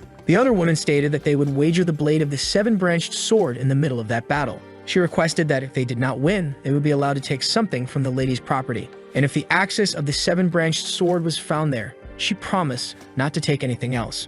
Shortly after, the lady of the garden accepted the offer, asking to add one more condition. After that event, 6 months had passed. A group of people was discussing the matter, and they were planning to broadcast the next celestial fight in real time. Moreover, the lady herself had said she would reveal it, and another man asked why they would broadcast it. While it was entertaining to watch, they were almost at the sixth garden. They should avoid causing discord with the lord of the sixth garden while approaching their progress and refrain from making any trouble during the visit. Sometime later, the group arrived at the location. They were completely surprised by what was inside since the place had once been desolate. Meanwhile, the protagonist in the background was eating while reading a book, noticing that the guests had arrived. The young man, in turn, seemed shocked by what the protagonist was doing, as he was relaxed and eating while observing them. He asked Park to at least show some respect in their presence. Quickly, Park stood up and greeted them, mentioning that his name was Park, the lord of the sixth garden. The other boy introduced himself, saying his name was Lee, and he was there to report the garden's progress. Showing a system window on his phone, Park asked why his juniors insisted on calling him their senior. Realizing that the boy was a celestial immortal, everyone around was shocked. Then Park asked if a celestial fight was about to take place. They confirmed that this was what they had said, mentioning that even the Supreme Immortal, along with 2 players from each ranking, would be participating from the Japanese side. Park remarked that he hadn't heard of such an event as he didn't go out often, and asked if the boy was going to circle around there. Lee quickly responded that things had turned out that way. The boy's name was Lee, and it was said that during the Korean War, he awakened his spiritual physique after the shock of losing his family in a bombing. Later, he joined the pavilion of the lady. Although he could be downgraded, he still possessed skills and was a talented person who shone intensely after meeting a true master. Meanwhile, Park thought he couldn't trust most mortals, but that boy seemed different from all the others, as he had immediately apologized earlier for his servant's bad behavior. Park remarked that he couldn't believe he was going to participate in the celestial fight and bet that he was the strongest immortal. The boy then said that although he was still weak, the lady had given him the opportunity to participate in that grand event. However, there were very strong contenders there. For example, one named Go, who was nearly a pure immortal and was said to be related to the bloodline of the lady's son. He mentioned that he was lucky to be in a celestial fight against someone like him. Meanwhile, Park seemed to be analyzing that boy from earlier. The group associated with the lady seemed to be discussing something, mentioning that the sanctuary had accepted their proposal. The mortals supported them so much because they had killed some creatures, and if they played an active role in the matter of national pride, they would receive more donations and praise than that girl who had previously slain a creature. At that moment, another woman appeared to interrupt the conversation, mentioning that the lord of the sixth garden had gone to meet her. However, the lady asked to keep him waiting, as they were having a family meeting. But the woman said that the protagonist had said something that had greatly angered her. Standing up, another boy became furious, questioning if that newcomer dared to challenge him. However, the lady said that in her view, it wasn't bad to deal with the protagonist, There was a rumor that he was staying in the celestial rank on purpose because he was afraid to compete with others. So if the boy didn't like that kind of rumor circulating, he should accept the challenge and show his best skills. Observing the situation, the lady of the garden said the woman was right, asking if he could defeat that boy. However, the young man seemed reluctant. Sometime later, the two were already in a duel, with the lady and several others watching the battle. Meanwhile, the boy glared at the protagonist, telling him not to blame him if he burned in agony. Surprised, Park thought that the young man was staring at him with murderous intent. At that moment, the judge announced that the battle could begin. Then the young man started throwing various spells at Park, and in defense, the protagonist used his magic. The other boy asked if Park thought he could stop his attack with just a shield of leaves, as that shield couldn't even hold its own petals. So he would never let him have fun with that ability again, never. He began to summon a kind of magical meteor. With a threatening look, he declared that it was the end for Park. However, the protagonist seemed fearless, also preparing a spell, saying that it would be the opposite. He would be the one to kill the boy. In an instant, the two spells collided. But the protagonist's magic easily blocked the boy's, leaving him completely shocked as the shield was absorbing his power. Then a giant explosion began to engulf the area. Suddenly, a man appeared in the middle of the battle, apologizing for his interference. Before the protagonist stood an unknown man who said he couldn't let a child die, as he already knew who the winner was. However, the boy protested, saying he could still fight and that the man shouldn't interfere in the battle. But the man replied that he was sure the victory belonged to the protagonist, as his talents would never disgrace the pavilion. Observing the situation, the lady remained silent, stating that she accepted the outcome, as the man's words carried weight and the protagonist's talents were indeed valuable. Shortly after, the lady called for Park. Meanwhile, the boy was watching the man, wondering who he was. Sometime later, the lady was discussing with Park, asking what kind of training he had done over the past 6 months. Park replied that due to the nature of the earth element and the growing pace of martial arts, the training had been very fast. He knew the lady had brought him to cultivate something, and if she wanted, she could simply order him, as he was doing it at that moment. He assured her she could trust him, as he didn't want to betray her. The lady remarked that his words were very bold, asking if he had been planning that from the beginning. She asked him to stay in the competition for now, as she would think of 2 places for him. As Park was about to leave, he mentioned that he had one last question to ask, questioning if he could leave for a while. Sometime later, Park seemed to be walking alongside the man from earlier. He thought that when the lady mentioned he would have a companion, he didn't expect it to be this man. Park then asked if he could know the man's name. The man replied that his name was Dan Deok, but Park could call him Rim if he wanted. Park thought that unlike the first time he had appeared, this man was indeed quite flexible. Looking to the side, Park asked if the man by any chance wanted to have a drink at that moment. Sometime later, the two seemed to be enjoying themselves while walking. The man said that even though he knew about such things, the situations in the human world were incomparable to the immortal realm. The protagonist was pleased, mentioning that he was happy because Ryeon was enjoying himself. He remarked that he had heard that immortals sometimes visited the human world, asking if he had ever been there. The man responded that yes, when he died in the human world, he became an immortal with the help of the lady. However, he was devastated when he discovered that he would live in the immortal world and not the human one. Observing the situation, Park thought that this man must have had many regrets in the human world because he had achieved so much in life. Continuing, the man said he had once told the human world his name and wanted everyone to remember him, at least after his death. But now thinking back, it was an unrealized dream from his immature days. While living in the immortal realm, he couldn't stop thinking about the things he lost. He deeply regretted what he hadn't done, but in the end, it was just a part of his past. Mentioning that it was a long speech, the man thanked Park for listening and said that thanks to him, he could enjoy a tour of the human world once again. Meanwhile, in the background, a group of people seemed to be holding a sort of protest, demanding that the Dragon King stop the human sacrifices for that year. Observing the situation, Rang asked if Park understood what he was seeing. He said he couldn't believe that the country's leader was sacrificing his people. Furious, Rang declared they should go find the country's leader. However, the protagonist asked them to wait a moment because a sort of black circle was above them, supposing it could be a solar eclipse. But a threatening aura began to envelop the area and an explosion occurred. Desperate, many people started running for their lives. Amidst the darkness, a man remarked that those beings didn't know their place. Enraged, Park charged at the man, attacking him with a tool from earlier, seemingly defeating him. However, in the background, he heard voices pleading to be saved. At that moment, Park was struck by something, and the person said they didn't expect to find him in a place like that, mentioning that the protagonist was wandering in the wrong world and for that reason, they would take his life. Sensing the energy, Park said the man was an agent of Nakusha or something similar, thinking he recognized the energy and found it unpleasant, as the woman had felt it ever since the statue was destroyed. Additionally, the man was openly displaying his intention to kill. Park asked if he was perhaps close to the man he had just defeated. Then he said the man could say whatever he wanted because no matter what happened, he would pay for the crimes he had committed in his life. Park, for his part, asked what crimes he had committed, and then he began casting a spell again, which enveloped the entire area, stating that the one who needed to pay for his crimes was him. Immediately, several wooden figures appeared, beginning to approach the man and defeating all of his henchmen. The woman in turn asked what they were doing, ordering them to release the phantoms right away as they should tear the man limb from limb. Shortly after, the phantoms, also known as ghosts, were unleashed, moving toward the protagonist. Park thought that he hadn't expected to use this, but he was glad he had bought the short pipe at the market, and he immediately began consuming the drug. As a result, his strength and muscle endurance improved along with his concentration. At that moment, Park grabbed a kind of root, mentioning that he wouldn't miss them at all, and started executing them one by one. However, the woman said it didn't matter how many ghost trees resisted, as it was like poking a rock with a toothpick, demanding to know what her subordinates were doing and ordering them to release more phantoms to trap the protagonist once and for all. In a matter of seconds, blood started pouring from her mouth, and meanwhile, all her subordinates fell to the ground. As they writhed in agony, they cried out for help from anyone. Park, surprised, observed the situation, asking if she really thought he was crazy enough to use a sword against her. Watching the smoke, the woman thought it could be what she was assuming. Then Park said that he used that drug to detoxify his body, but for everyone else, that smoke was extremely toxic, mentioning that this ability was quite terrifying. In her final words, the woman seemed to call out to her father. However, at that very moment, an explosion occurred, and a man asked if the word she had uttered was father, while another man held the first man, asking if she was referring to that person. Observing that young man, the protagonist thought he was the celestial god Mekrisha. Shortly after, the man threw the other guy to the ground, who asked who were these people doing this to them, questioning if they knew who he was. However, the protagonist's friend said it didn't matter who he was because the point was that he had committed an unforgivable sin against the people. At that moment, the young man started laughing, saying he had been wondering what kind of nonsense they were talking about, asking them to remember that before going to hell.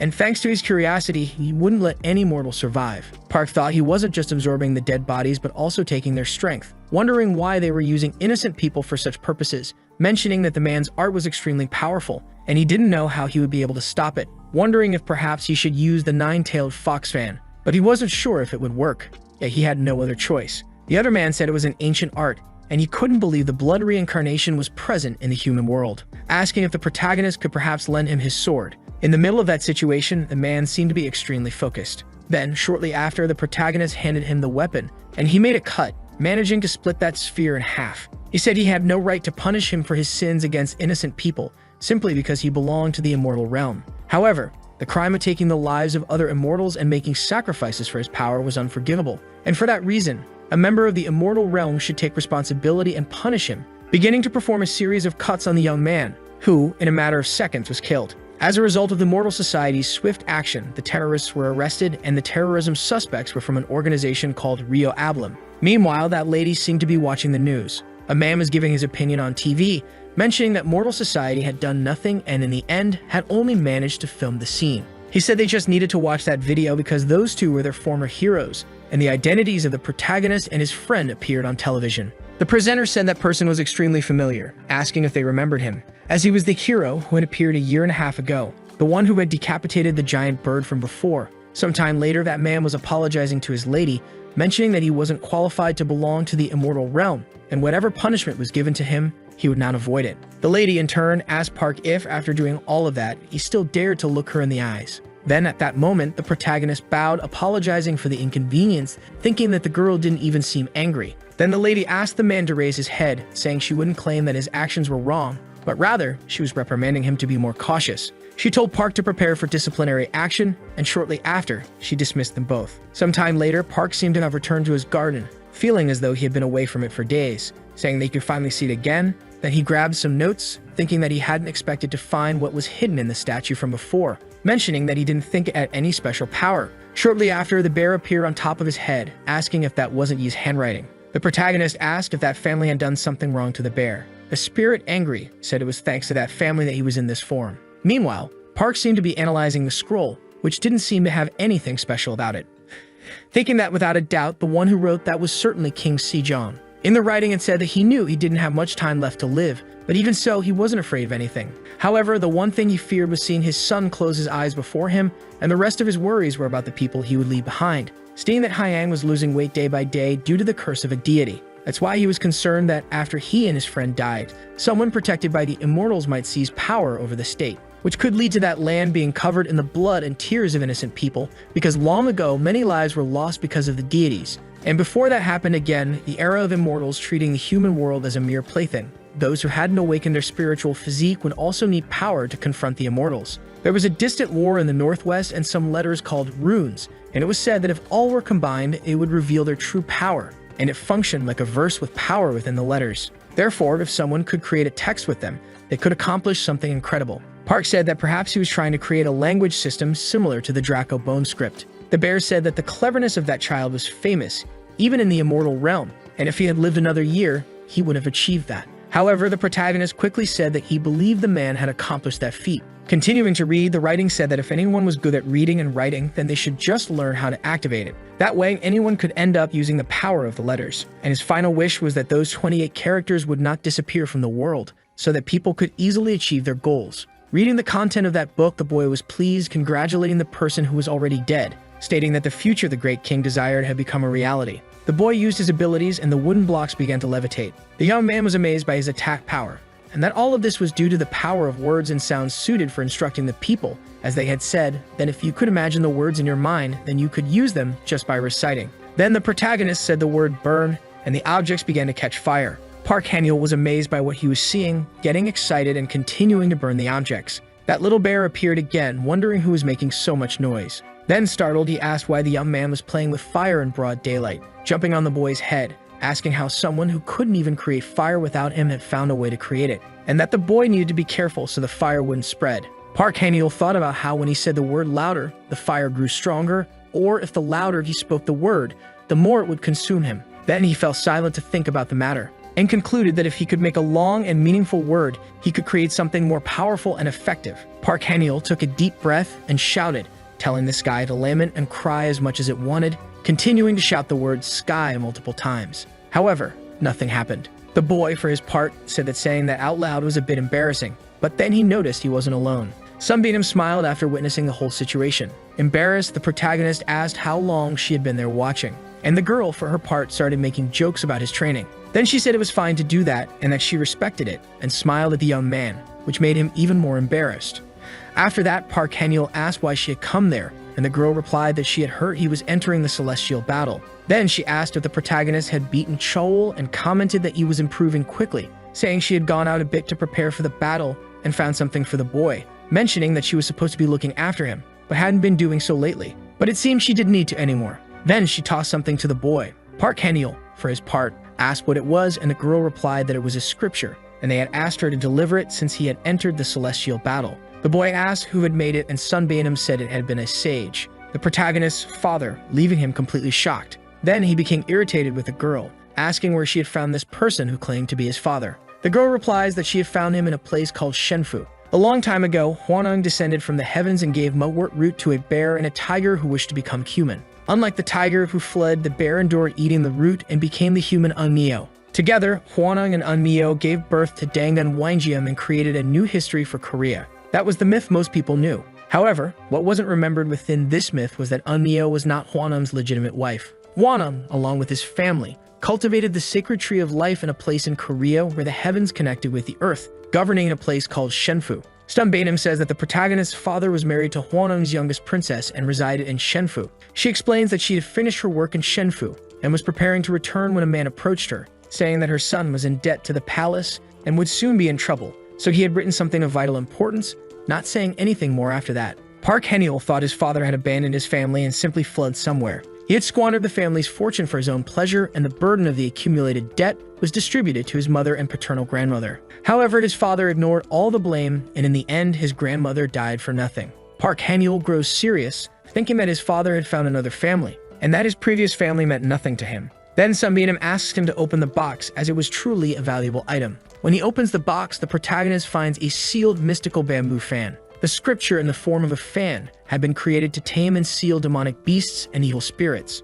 A fan with 24 blades is considered of high quality, but a fan with more than 48 blades is considered the best. Yet the fan the boy received had 72 blades, and he wonders why his father gave him something so valuable. The girl mentions that it was useful for absorbing evil spirits if he was interested in using it. Park Han-yeol, for his part, says he would cherish it as he wouldn't find another way to get his hands on something so precious. Sunbeam smiles, realizing he wasn't walking an easy path. 8 hours before the competition, the protagonist senses an aura and says it feels like someone is there. Then Deek appears, walking. Surprised, Park Han-yeol asks what he was doing there, and the young man says he came to make a request, because he needed help crafting the Flute of Peace. It's known that the first appearance of the flute was during the unified Silla, but the object had been conceived and created long before. During the era of King Gwanggaeto, there was a man whom even the immortals couldn't stop, considered someone perfect. Because of this, the immortals lost their powers, allowing the Water Dragon King to cause a massive natural disaster, leading to the sacrifice of many humans. In search of a solution to respond to the disasters,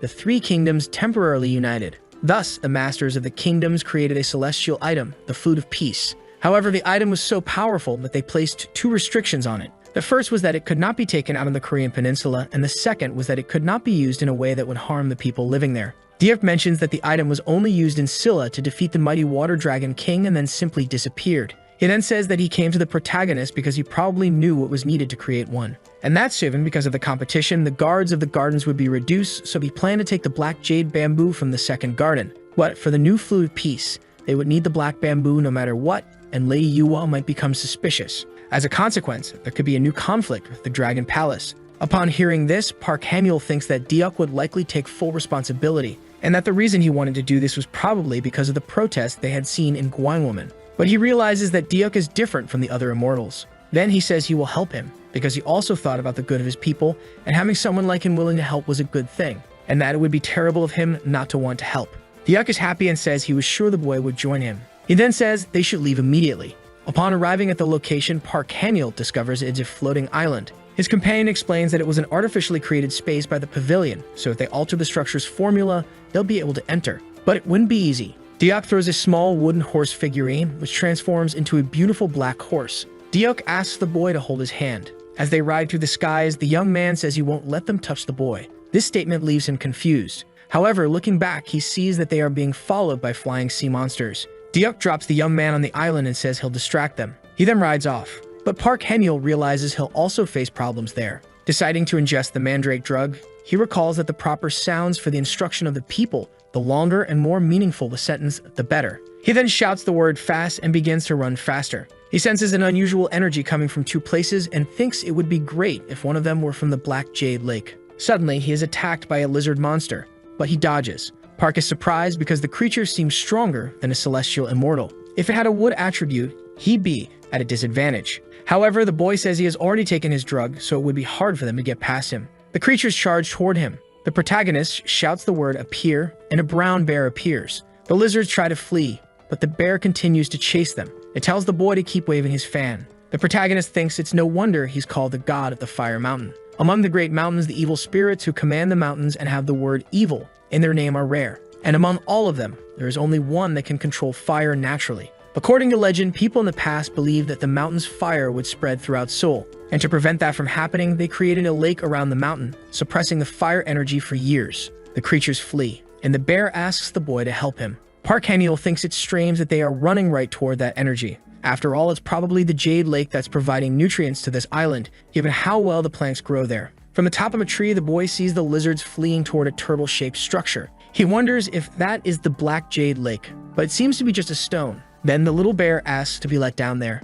The boy responds that he's never seen anything like it before and asks if the bear won't regret it later, to which the animal replies that it's curious. The boy then waves the fan and the bear returns to being a massive brown bear. As it defeats the lizards, the beast remarks that they are very weak. But from inside the cave, something observes the bear. It then traps the bear in a water bubble, and the bear asks for the protagonist's help. He bursts the bubble using his abilities. Park Hamuel comments that it must be the creature serving as fertilizer for the island. The little bear is surprised to see that there really is a creature inside. The protagonist wonders if the creature is a yumhate. If a baby is this size, imagine it as an adult. He's also surprised that it's not a lake, but a divine beast trapped to feed someone's ego and that the Lee family. The bear comments that while it may be a baby, it's around 2,000 years old. And seeing it use that technique uncontrollably, it seems like it doesn't know the basics. While holding his fan, Park Hamuel says it's good for the bear. Frightened, the small animal asks what he's talking about. The boy waves his fan, saying he'll give the bear a jar of honey later to make up for it. He then traps both creatures inside his fan.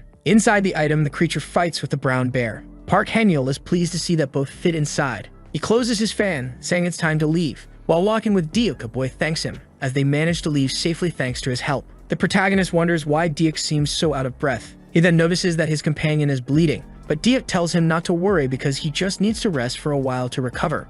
Still, Park Han-yeol is concerned, knowing they will have to fight in a few hours. Deok then hands something to the protagonist, explaining that it was a payment for helping him fulfill a difficult task. He elaborates that the item was crafted by twin dragons living in the Garden of Flowers, but that he wished he could give more of his own things. However, this was all he could manage to secure. The boy stays silent, observing the situation. Deok tells him not to look so solemn, as he deserves much more than just that. Park Han-yeol reflects on how his mission is far from over since he still needs to create the Flute of Peace, and he thinks that perhaps a situation may arise where they won't be able to escape Yua's grasp. Then the young man helps Deok walk, suggesting they leave. Deok smiles, saying he knew the boy wouldn't be prideful. Both leave the place smiling. Park Han-yeol thinks that Deok is a strong person, both as a divine being and as a human. He promises to become strong enough one day to confidently call him brother. The people begin arriving for the competition. The announcer informs the crowd that they are in Dokdo in the Eastern Ocean. The fight hasn't even started, but they can already feel the strong energy among the competitors. Next, it's explained that the competition will function similarly to previous ones, where there will only be one winner between two teams. Some are worried that this year's competition isn't balanced because the opponents come from different worlds. Park Han-yeol watches Deok, thinking about how he didn't even seem injured a few hours ago. Before the competition begins, representatives from each country send a message of greeting to the Water Dragon King, asking for his understanding as the competition will be held in his domain. Then some women prepare to transform part of the waters between the Korean peninsula and Japan. The two islands connect. This is the power of the sages. Thanks to them, the power of the water dragon has synchronized, creating a new space. The higher-ups chose the participants, and they were examined to meet the conditions set by each representative. A masked figure introduces herself as Siva, saying she will judge the competition with fairness and honor. Until a winner is decided, she promises to protect Yua with her life. A second masked figure appears, introducing himself as Odin, also stating that he will judge the competition with fairness and honor. He promises to protect the 7 branches with his life until a victor is chosen. Suddenly, the protagonist's bag begins to glow. The boy thinks that the masked man must be carrying the sword that holds the power of the 7 branches because it is reacting to the axis. The box containing the sword opens. The item seems to come to life. However, Odin contains it, apologizing, explaining that the sword has a competitive spirit and goes mad when it senses a worthy opponent. But it was strange for it to react this way when the sword's owner doesn't even exist. Odin then apologizes for disrupting the competition. Yua comments that if the broken sword carries the divine power of the blacksmith, the man should know the level of that spirit. Park Han-yeol thinks the item must be the broken sword. It was named that way because the blade is so strong that it breaks any other. It's said that it was made from the bones of Valhalla's humans, which were strong and had significant combat power. The young man realizes that the sword's power must have been contained by the masked man. If he hadn't stopped it, the sword might have gone toward him due to its synchronization with his axis. The man must have sensed that someone there had enough power to make the sword react. Next, it is announced that Lee Eung will be the first to participate, and he will face a celestial immortal. Someone sits next to the protagonist and says that it's a pity. The person is Go Hyeon-hwa. The boy asks, "What's a pity?" The girl replies that if he continues watching, he'll find out, as she hates explaining things. When the protagonist looks at the arena, Lee Eung's opponent summons a kamitachi. The weasels charge at the boy, but he blocks the attack and tries to counter the celestial immortal. But before he could attempt anything, Kamitachi returned and managed to strike the boy, leaving the protagonist startled by what he was witnessing. Park Han-yeol thought about how that celestial immortal had adapted and grown stronger within seconds. Go Hyeon-hwa smiled and asked if the young man understood, remarking that he was probably wondering how the opponent was winning without using any weapons. However, even if he didn't win, the boy should at least consider that on the other side, energy itself was also a weapon. This competition also served as a demonstration of the difference between Korean and Japanese abilities, and even the royal family was watching. The secret purpose of the competition was to create a performance that would stay in their memory. It was an opportunity to regain the dignity of the Go family and showcase it to the world. Yua wanted to show the world an image of Koreans defeating the Japanese. At first, Lee Eung was just another piece. However, the boy managed to stand up after the Kamitachi's attacks. Lee Eung had taken severe damage from his opponent's attack. His physical condition was deteriorating rapidly as the wound inflicted by the Kamitachi caused him to bleed profusely. This prompted the tournament's narrator to question whether the Koreans would lose in the very first match. Then Lee Eung attempted a counterattack, but before he could do anything, he was once again easily struck by the weasels. As a result, the boy was left even more injured and collapsed to the ground, unable to stand any longer. The narrator then announced that the first match ended in a victory for the Japanese. Go Hyeon-hwa turned to Park Han-yeol, asking if he shouldn't be happy since, thanks to the young man, the Japanese wouldn't have high expectations. She then confidently stated that the boy could win his battle. She explained that they had to be the best in order to stand out. Park Han-yeol stood up and said he would do his best, adding that he was sure he would win.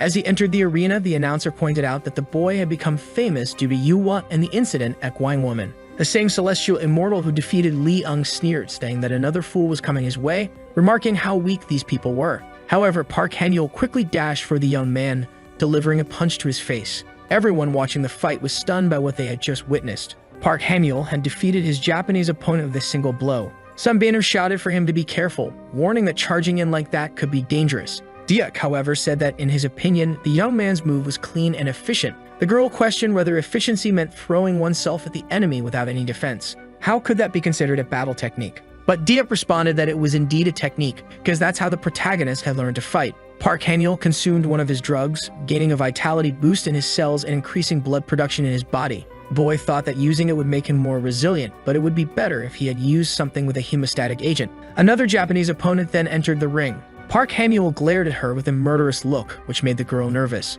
Yet she stated that she wouldn't go easy on him. She then summoned giant samurai statues. The boy figured that his opponent was using those to avoid close combat. He clenched his fist.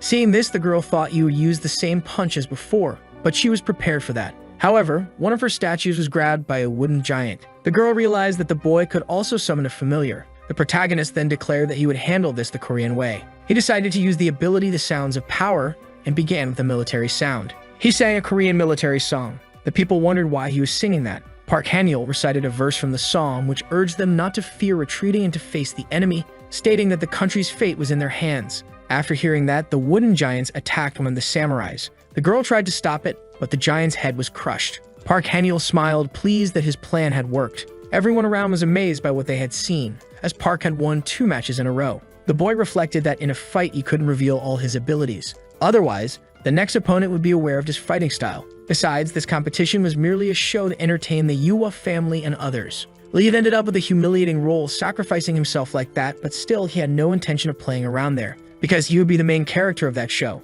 The announcer mentioned that 2 Japanese immortal-level opponents had already been defeated, and now there was a match against a pure immortal opponent, so they should see if Park could win again. Observing the man on the battlefield, people speculated that he could be a shinobi. Park, on the other hand, thought that the man's aura was certainly different from that of a celestial immortal, assuming that this was indeed a pure immortal. Quickly, the man threw some kunes at the protagonist, who swiftly summoned his wooden dolls to defend himself. Then, an explosion happened, and once again that man attacked the boy, who barely managed to dodge the attack. However, those kunes exploded again, throwing the boy into the air. The man about to strike again was met by Park casting a spell to avoid the attack, saying that the man had almost sliced him in half. Because of that, he needed to respond with much more strength, casting a spell at the shinobi. Irritated, the bear said that the protagonist had left him alone with the man, but Park only smiled. He asked who that shinobi was and why he wanted to face the boy, but the protagonist said he'd explain the details later. Looking at the man's clothes, he noticed that he bore the crest of the Suzuki clan, and few people wore the pride of the 3-legged crow.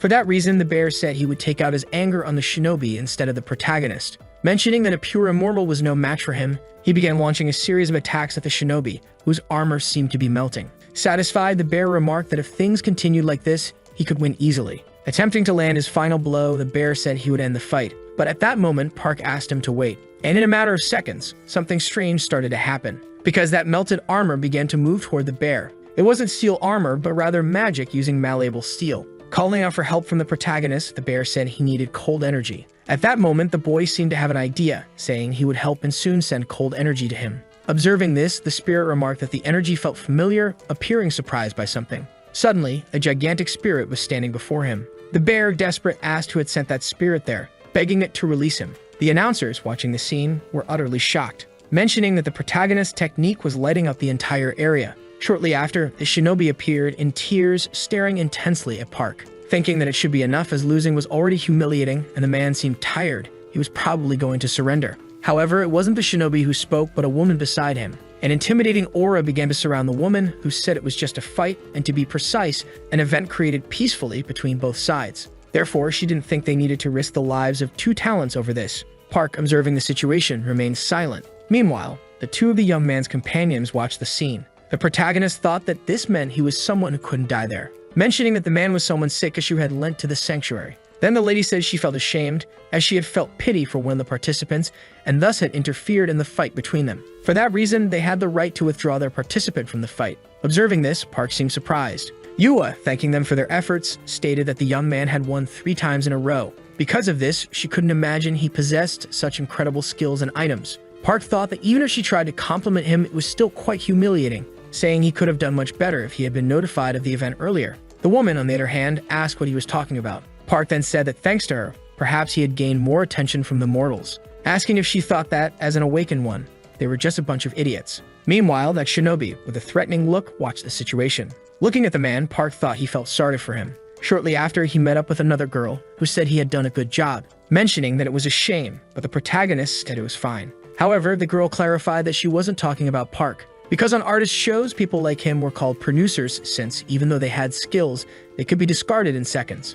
Park did his best and could have done much more, but it was better for the image of that boy because Park plastically gave up with him. The protagonist thinks that if this were soccer, it would be like taking out a strong player who would definitely win the game. However, he was certain that the audience wouldn't celebrate this decision given the drama that had unfolded so far. So the boy says he didn't think she knew about those things, and she responds that you don't see much of that nowadays, but people talk a lot about it on social media, asking if it was strange to follow the world's trends. Park says it was strange but respected her nonetheless. Meanwhile, the announcer began to introduce the next participants. But at that moment, the ground started to shake and a tsunami began to form. Above it, a man asked where the traitors who had disrespected his palace were. Seeing the situation, the protagonist didn't know what they were talking about, and the other girl said they were the sons of the Dragon King of Water. The other man then said he didn't want to hear any excuses because they dared to disrespect the dragon's laws, asking if they thought he wouldn't notice they were using the competition for hidden purposes, since their real goal was to exchange treasures away from the palace's eyes. So they would be kind if they handed over the traitors,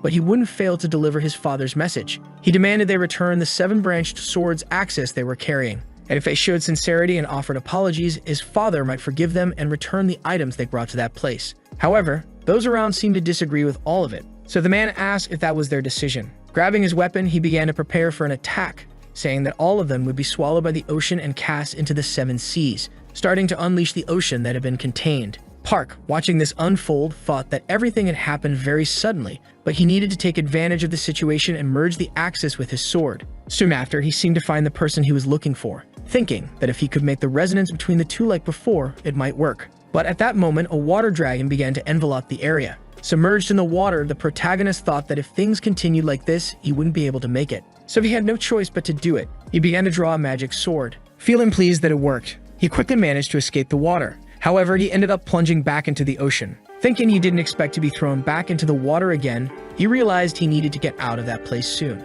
At that moment, a glow began to envelop the area. Because the protagonist's sword seemed different, Park thought it was one of the strongest energies he had ever seen in his life, wondering if it was by chance the golden aura from the axis. It was probably because it had been held and sealed before, and that's why it had such overwhelming energy. Wondering if it wasn't too much energy because it was even pushing his own energy. Because of that, it was too much power, and if it continued like that, his body wouldn't be able to withstand it, so he had to release the energy. However, he was shocked, thinking he had only struck once and already caused damage to space-time. He was surprised because that magic seemed to be trying to engulf him, beginning to fall in that place. Sometime later, the protagonist ended up falling into an unfamiliar location. Looking around, he was astonished, wondering where he was. He supposed it was a space-time created due to the enormous power of that sword. It was worse than the garden gates that led to an entirely different dimension. Wondering if, by striking another blow, he could return to the same place as before, but it was better to explore a bit before trying that. However, at that moment, he was struck by something. Before him, an unknown person was walking. Observing the man, Park seemed to recognize him, supposing it was that shinobi from earlier, thinking that the boy had been so enraged before that he had followed him to this place. Soon after, the boy stepped on the protagonist, saying there were more tools in the world than he imagined, but at least he would let Park choose which one he would use. The protagonist, in turn, said he didn't know how to speak Japanese, so the boy told him to choose the tool for himself. Shortly after, a plant appeared beside Park. Pulling the plant out, the shinobi asked what Park was doing, calling him a weak coward. Even though he had won those battles, he hadn't done anything but send his spirits to fight in his place. Asking if Park thought he could do something with earth magic, the shinobi still intended to make the protagonist swallow his words. Park then asked what he was talking about. Right after, that plant transformed into something different. The shinobi seemed to start having hallucinations, eventually falling to the ground. Park told him he couldn't just touch anything he saw. But at that moment, blood began to gush from the shinobi's mouth, and soon after, he collapsed to the ground. Park said that he had managed to kill the shinobi, but even so, that was all there was to it. Shortly after, another person appeared, calling Park an idiot. Then the bear in human form said that every time he showed up, Park was completely wrecked. The bear mentioned that everything was fine and that Park just needed to use an elixir to recover like he always did. However, the protagonist said that he could tell just by looking at his face and asked him to be honest with him. The spirit said it looked like that had been a critical blow to one of his kidneys. Park thought it felt like his energy was draining out of his body,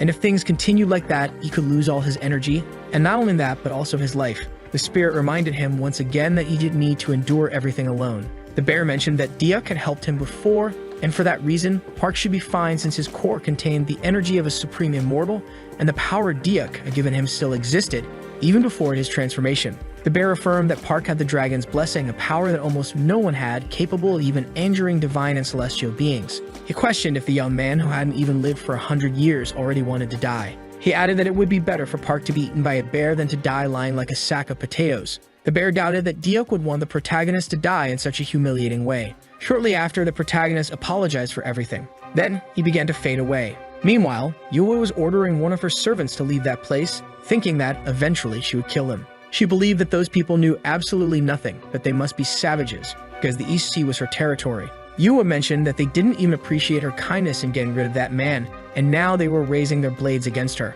Recalling the words of that man, the girl thought the Dragon King wouldn't ruin his celestial battle with such an absurd lie. She wondered where that old serpent had heard such things. He was trying to create a hero amid that celestial battle. Even though her plan to be worshipped by humans had failed, it wasn't completely in vain. For that reason, they should wait and see what would happen. That way, soon, all the heads of the bastard sea would be brought to her. Meanwhile, the protagonist was waking up, wondering how long he had been asleep. As he checked how his energy was flowing, he noted that his lower core should recover soon. As he regained consciousness, Park wondered what was going on. He questioned why there were horns on his forehead, and his senses seemed much sharper. But either way, not much time should have passed since the incident. He remarked that his body felt cleaner than he had expected. Looking around, he supposed someone had been taking care of him.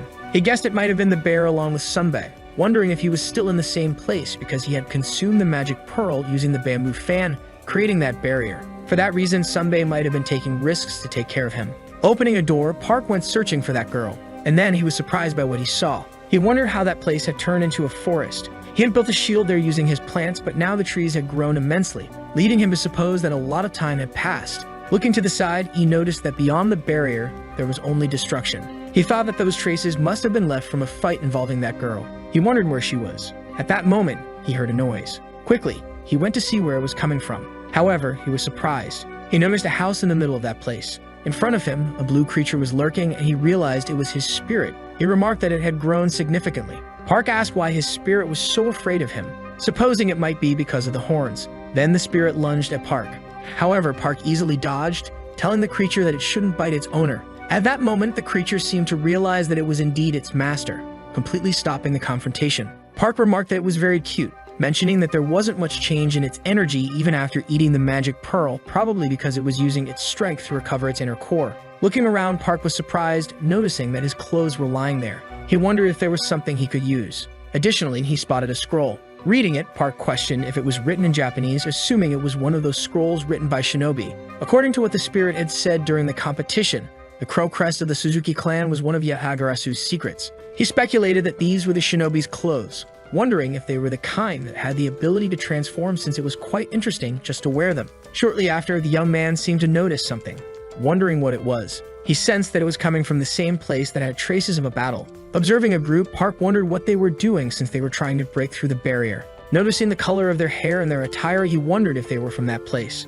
However, he was shocked by what he saw, thinking that it looked just like the goblin club that Wanak had given him last time. Because it was so familiar, he realized they were a group of goblins. He didn't think there would be goblins in the space created by the seven-branched sword, guessing that this was their habitat. He wondered if they were trying to invade his territory. Seeing that the goblins were breaking through, the protagonist said he had to stop them. However, he was surprised by what he saw next. Behind those monsters, a person appeared. They asked who the boy was. However, it was Park standing before them. He asked which of the monsters was in command. Showing respect, the commander introduced himself as Tu, asking to be taken to the owner of the sword. However, the protagonist didn't understand what he was talking about, asking what he wanted with the owner of the sword. The goblin warned that not just anyone could go to that place.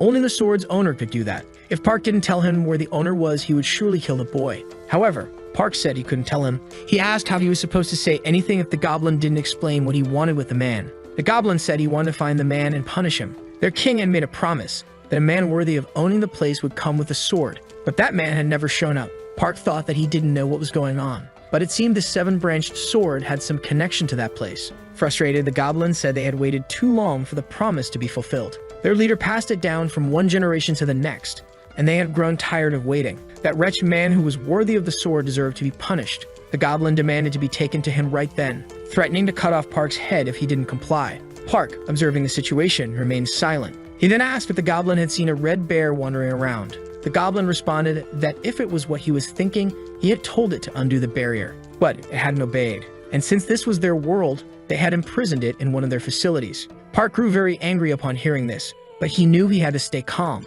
At least now he knew where the bear was. He told the goblin that he was in fact the owner of the sword. However, the goblin called him a liar, saying that if Park wanted to get beaten up, he should just say so. Park was completely shocked by what the monster had said. The monster began hurling insults, claiming Park was too small and looked like someone who had never fought a day in his life. Embarrassed, the protagonist muttered that they were complete idiots. The monster then told Park that if he wasn't going to break the barrier for them, he should leave because they wouldn't kill him if he didn't get in their way. Grabbing his magic weapon, the protagonist grew increasingly angry, stating that they were underestimating him. He prepared to attack, ordering his spirit to spit at them. The monster, shocked by what had just happened, panicked and started to flee. In a matter of seconds, they were completely defeated. Park told them that if they continued acting like that, he would make them spit out more red beans. The group begged for him not to do that. The protagonist, impressed, thought that those creatures really hated red beans. He asked if their leader was strong. The goblin replied that she was, mentioning that she wielded a staff like no one else. Park, however, questioned if merely knowing how to use a staff was enough to be strong.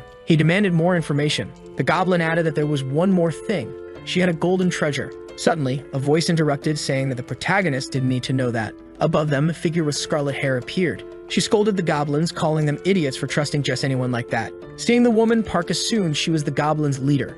She berated her subordinates for forcing her to come there and questioned how they could be so foolish, warning that this time they'd spend 10 years trapped in that place, seemingly transporting them into a divine item. Observing the scene, Park surmised that the item was the treasure the goblins had mentioned, and since she was their leader, she was probably very powerful. Because of this, he thought it best to start with his red bean attack. He launched an attack at the leader, but she dodged it swiftly. She praised the attempt, noting that it might have worked on her subordinates, but not on her. She commanded her spirits to emerge from the artifact. Park was surprised by her abilities, realizing she was stronger than he anticipated. He knew he had to be careful. He prepared another skill and ordered his spirit to attack her. A massive battle ensued. The goblin leader asked what Park thought of her skill, as it had been a long time since she had this much fun. Park, deep in thought, remained silent, recalling a memory from his past where someone claimed that a staff like hers could achieve anything. But now it seemed like a lie. The bear spirit remarked that it was called a goblin staff, capable of anything they could imagine. Since goblins weren't great thinkers, they relied on their instincts and had no strategy. Additionally, they had excellent physical abilities thanks to their strong bones. Despite their simplicity, if they wanted, they could easily dominate the world. Returning to the present, Park wondered if the goblin leader's level of imagination was superior to the other fools he had encountered earlier, noting that she didn't seem to fear his red beans. He questioned what he could do in this situation. Glancing at the barrier, he thought it could work in his favor. But at that moment, the goblin leader asked what he was staring at, attacking him. Park barely managed to block her strike. She questioned why he was paying attention to anything else besides her in the middle of their battle. As he held off her attack, Park stayed silent, quickly counterattacking her from behind, though she narrowly avoided it. The leader began summoning her spirits again, successfully hitting the protagonist. An explosion occurred and Park was thrown to the ground. The leader asked if he had reached his limit and if they should finish things now. She said he should start begging for mercy. She ordered all of her spirits to attack him, thinking that once the fool screamed, she would trap him along with that bear. However, Park regained his strength, claiming that he who laughs lasts best. He summoned wooden golems, each holding jars of red beans. They poured the beans onto the goblin leader, leaving her completely shocked. But the artifact she wielded seemed to absorb everything. Park remarked that she had been waiting for him to scream, but she had made a huge mistake. He grabbed the artifact and ordered the bear to come out. Immediately, the spirit emerged, saying it knew the protagonist would rescue it. However, it scolded Park for being an idiot and leaving it trapped long enough to feel sad. Park asked if the bear had any idea how long it had been trapped there. The bear said over 150 days had passed. Time worked a bit differently in that world, but wasn't drastically different. Park suggested that if that was the case, the best thing to do was to get out of there quickly. He then freed the goblins trapped inside the artifact, questioning whether the woman was truly the leader of that place. Observing the protagonist, the goblin woman mentioned that he was short with broad shoulders, leaving the young man completely embarrassed by her remark. He responded that he was of average height. The goblin then said that size didn't matter, and her mother had told her the same. At first, she thought it didn't make sense because Park had bested her in battle. Looking at him, the woman said he seemed smart and wasn't unattractive, so she had made up her mind.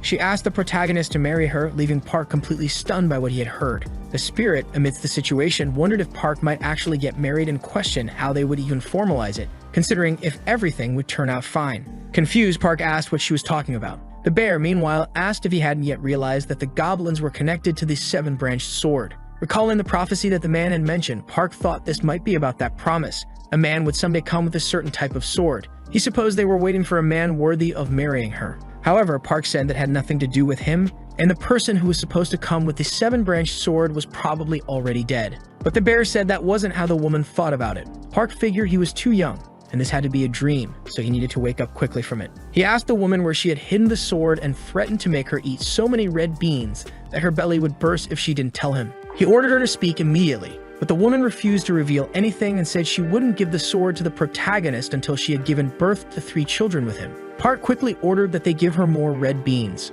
The bear, watching this situation, remarked that he probably wouldn't get anything out of her that way. However, Park noted that goblins were incredibly stubborn, and it would be difficult to make them talk like this. So the bear questioned why Park didn't just marry her right away. They had been stuck in that place for a long time and probably didn't understand things properly, so Park should realize that he couldn't force them into anything. Besides, that artifact was their greatest treasure. The bear suggested that since time passed differently in that place compared to the real world, maybe Park should marry her and stay there for a while. Looking at the situation, Park thought that if he continued this way, he wouldn't get anywhere. Instead of intimidating her, he thought of bribing them. A little later, the goblin woman seemed to be waking up. She found herself tied up, and in front of her was a bit of food. At that moment, the protagonist noticed she had woken up. Once again, the woman declared that she wouldn't say anything until he married her, but Park replied that it didn't make a difference. He told her to think about what she wanted while he enjoyed the food. He mentioned how delicious the rice cakes were. Watching him eat, the goblin woman's desire for the food grew immense, and she admitted she wanted a piece too. Park threw one into her mouth, and she was immediately enchanted by the taste. She begged for another piece. With a mischievous look, the protagonist watched as she started devouring them all at once. The goblin then said that he shouldn't think this would make her agree to marry him just because of it. She still insisted that they had to have 3 children together. As she chewed the food, the protagonist mentioned there were only 2 rice cakes left. Tears welled up in the goblin's eyes as she pleaded for just one more. Then Park picked up another rice cake, leaving just one. He began to eat it, leaving the goblin completely disheartened, as she muttered that she just wanted to marry someone. Park said they could marry whenever they wanted, but he couldn't marry her at that moment. In disbelief, the woman said he wouldn't do this and accused him of planning to say he'd marry her in 100 years, which was far too long for her. Offering her another plate, Park said he'd give it to her. He mentioned that he could even teach her how to make that kind of food herself. Holding her meal, the goblin woman seemed to accept the young man's offer. Amidst the situation, Park thought that he wouldn't mind marrying when he was 120 years old. A little while later, the goblin performed a spell to reveal a mysterious chest. Park asked if it was a treasure chest, and the goblin replied that she didn't know as her mother had only given it to her. She then started searching for something. After finding it, she handed it to the protagonist, telling him to take it. She mentioned that it would be a token of their engagement. Park asked when it was, and the woman responded that they were seeds. Confused, the protagonist wondered what he could do with them. He quickly became surprised. Nowadays, people no longer cared much about the stories of the dakabase. They only wanted to be remarkable, and if they got hold of something like that. However, goblins, for example, are honest about their possessive desires. They don't hold on to things, trading items and talents freely among themselves. But someone with valuable talents wouldn't part with them so easily. This often led to even more complicated situations. For that reason, negotiating with goblins by offering something they excelled at was the easiest way to get out of a situation like this. Taking the seed, the bear mentioned that it must be valuable in some way, asking the young man to inquire more about it from the goblin. Park wondered if he could keep something as good as that. He called the goblin, who affectionately referred to him as Love. Park then asked if those seeds came from a particular place. The woman responded that her grandmother had taken them from her world before coming to that place. She explained that the former owner of the seed was one of the ministers, as she had mentioned.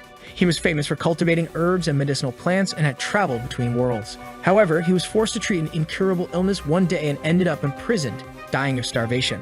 So he gave the seed to her grandmother in exchange for hiding the rest of his family. Park asked if he had been a herbalist. Reflecting, Park thought that the book he had been trying to decipher to create medicine was likely his. The goblin added that the man had worked for an extremely powerful figure. He wielded a sword and rode a horse, and people said his arrogance had pierced the heavens, leading to his eventual downfall. She asked if there had been a war at the time and things had turned bad. As a result, he gave the seed to her grandmother to remove his family from the battlefield. Park asked if that madman had dragged his family into war, and the woman confirmed it. He didn't want to suffer from their loss, so one could imagine what kind of man he was. Park reflected on the word loss. He thought it was even more disappointing than the suffering itself.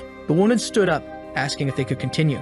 Park, observing the situation, urged her to calm down. Afterward, the woman took up her staff again. She began attacking the protagonist. Surprisingly, Park felt no pain at all. However, the woman said she was infusing something into him. Park mentioned that he wasn't feeling anything different. The goblin told him to relax, assuring him that he would eventually figure out how to use it to his advantage. Looking at the chest, Park thought that now all he needed was the seven-branched sword. Opening the box, he found the sacred sword inside. The bear remarked that swords of that level usually stored a lot of energy, but this one seemed quite different. Since its basic attribute was wood, there was no reason for Park to hesitate. Park replied that the contradiction of wood was precisely the earth. Even so, the bear insisted that no matter what happened, Park shouldn't stop. Seeing the energy, the bear urged him to go ahead with it anyway.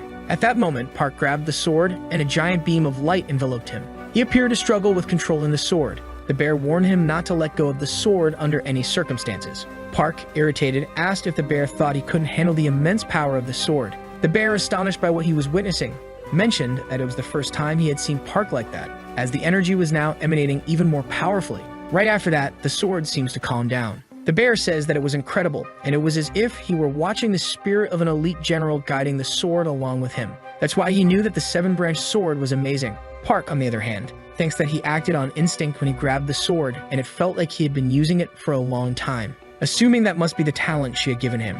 He then asked the goblin if she wanted to get married at that moment. The scene then cuts to the protagonist's world city. That cheerful spirit mentions that it was very enjoyable. Park, on the other hand, thinks that it had been a long time since he had been to Korea. The protagonist wanted to have his spirit before, but during the fight against the goblin leader, he ended up using too much energy, so he came to the nearest city since he couldn't make it to Bear Mountain. Thinking that the goblin wanted to go with him, however, she was still very irresponsible, mentioning that it had been 7 months since his competition, and still many people were talking about it. Furthermore, since that incident, the Dragon King of the East Sea had not returned yet. Civilians and reporters started criticizing the invasion of the East Sea people without a valid reason. And they also began criticizing the 3 princesses of Korea for not saying a single word. However, a month later, the Dragon King appeared, apologizing, saying that it had been a mistake and a failure in the communication of the information received. But even so, no one was able to forgive either of the powers yet. The bear, on the other hand, asked what had happened to the dragons of the West and South Seas. Then Park responds that he didn't want to get involved in that situation, as they might not have been on the side of the East Sea. The spirit, on the other hand, asserts that it was quite obvious, as they just wanted to cause a commotion for no reason. The relationship between the dragons wasn't very good, but they had once united when there was a war between humans and mortals. Observing that situation, the protagonist thinks that there was still a problem, wondering where the seven-branched sword was. And the only thing they knew was that the protector of the sword had notified the Nordic Administrative Council to stay in Korea and participate in the subjugation of the East Sea, thinking that this must be happening because he ended up grabbing it and going to another dimension, mentioning that the man was extremely strong, and that he had a connection to that sword. Knowing that someone like him was looking for it made him even more anxious about finding his sword again. Then the bear responds that the East Sea had been really foolish, as even humans were starting to look at them with anger. Shortly after, a message informs that their time using the system had ended, thanking them for their preference. The bear, in turn, asks the young man what they were going to do next, and he responds that they had to go to Wanak Mountain. He was sure that he was on the list of missing or dead persons, and if he appeared out of nowhere, the garden would become very suspicious of it. For that reason, he's going to stay quiet and wait for the dust to settle while he watches the situation. Then the bear says that when they get there, he's going to take a look at his original body, as it had been a long time since he had felt its energy. That happened right after entering the dimension of those goblins, and he thought he would feel it again when he returned to that world. However, he felt nothing, and that's why he was becoming concerned. Surprised, Park wonders if it had been 7 months since the bear had felt energy in his body, asking if that wasn't too serious, and for that reason, they should leave immediately. And because of that, they head to the mountain at that moment. Sometime later, the two already seemed to be near the destined place, completely surprised by what they had seen, as that tree had grown absurdly, and with it, there were beehives. Surprised, Park wonders how those bees could penetrate that barrier. However, the bear says that everything was fine, as sometimes one insect or another could end up getting in. Observing a branch of leaves, the protagonist questions what that was. Then the bear seems to be in disbelief at what he had seen, as under that place another bear was resting. The bear, in turn, is surprised, mentioning that his original body was very strange, and for that reason, he didn't know what was happening. Shortly after, those bees seem to start attacking the two of them, so Park quickly pulls out his scroll along with his artifact, which begins to summon all his spirits. Ordering his spirits to attack those bees, a battle with them begins. However, for Park, there were too many of those bees, and he thought they were very difficult to kill, even using his abilities, and for that reason, he needed something stronger. Then, shortly after, the bear ends up awakening his true form and begins to charge at those bees. Park, in turn, asks him to wait, but the spirit says that he could let him take care of all of them with his fire, and if it weren't for their hive, he would have attacked with all his strength. But he couldn't hurt the tree, as it was simply infested with those bees, wondering if there was any other way to get everything off that tree. Park, on the other hand, ponders over a situation that might work, while watching those bees on the ground, assuming that they had not been killed even after being attacked. And in the same moment, he seems to have an idea about a good plan. Immediately, Park asks the bear to wait for a moment, asking him to step aside, and right after, he seems to throw something in front of those bees, which are then defeated, and as a consequence, they end up fleeing from the tree, crashing into those barriers. Observing that situation, the protagonist feels relieved, mentioning that he had managed to set up that barrier. Surprised, the bear says he didn't know how those bees ended up in that place. It was just a guess, but there was a story that in the past, the Queen of the West built something called Golden Peak on a mountain. But it had been a long time since she appeared, and the Queen of the West was the goddess from Chinese mythology, considered a fairy and possessed potions of immortality. Pointing to the tree, the protagonist asks if he was saying that because of what had happened, mentioning that a long time ago some bees were traveling, and when looking for an area to settle, they smelled that place, and for that reason, settled in the tree. Standing up, the young man assumes that all the bees were already dead, as the smoke inside the barrier had already disappeared, asking the spirit if they should take a look. Shortly after, they seem to approach the tree, opening a hive that was filled with honey, saying that it was not ordinary as it was clear that it had pure energy in it, stating that they could even preserve it. Park, in turn, questions whether it would be possible to make a stock of honey in that place, assuming that he could use it somehow to make an extremely powerful elixir. Observing those honeycombs, he ends up finding bee larvae, mentioning that they still seem to be alive inside that hive and if he wasn't mistaken, had many nutrients that helped them grow. Beginning to taste them, he mentions that he wanted to know if that was true. Shortly after, the system announces that a drug has been consumed and the property of the drug was called royal jelly, which as a result stimulates the protagonist's growth. The protagonist says that thinking that the larva had honey, he had assumed it would be sweeter. Observing the protagonist, the bear seems surprised, asking why his head was glowing. Noticing the young man's horns, the bear assumes he was the son of a dragon. Completely shaken, the bear questions what was happening, and Park responds that it must be because of the draconic power he had consumed. But for the bear, that didn't make sense, asking how he was taking on dragon characteristics as if he had been born one. Then Park replies that lately only strange things had been happening and he saw what he was wearing before. Observing that scar, the spirit mentions that it was really strange, questioning if the young man was okay.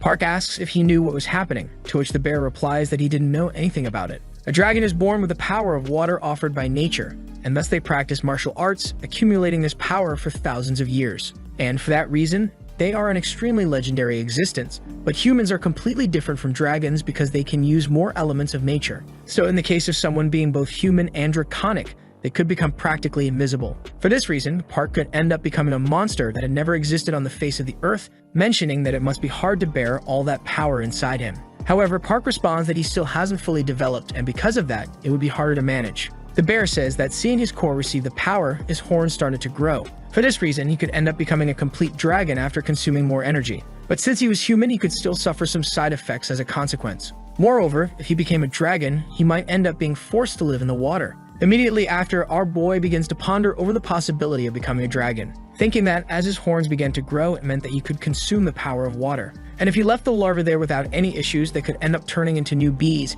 and then produce more honey and many more larvae for him. For that reason, he could take incredible advantage of that. Shortly after, our boy responds that he wanted to learn to use his power better because, thanks to the pill that woman had given him, his power didn't go out of control and he was able to drastically increase his energy. Since the elixir had the wood attribute, it was like a light at the end of the tunnel for him, asking what the correlation and contradiction of his elements were because some elixirs he used were ineffective, and it was probably because of his wood element. For that reason, if he used one that contradicted wood, he would probably be able to use the other properties without suffering too many negative effects. Then the bear mentions that it seemed like a good idea, asking what exactly he wanted to learn. He responds that he could try using that, pulling out various notes that were in his backpack, mentioning that they were books left by the disciple of the celestial wolf, and another was a scroll from that shinobi's family from earlier. He didn't have much to do in that place, and for that reason, he thought it would be fun to learn that kind of thing. Picking up a scroll, he mentions that he found it very interesting, stating that he wanted to learn that shinobi's technique, and with the 7-branch sword, he could already use 3 legendary items he possessed.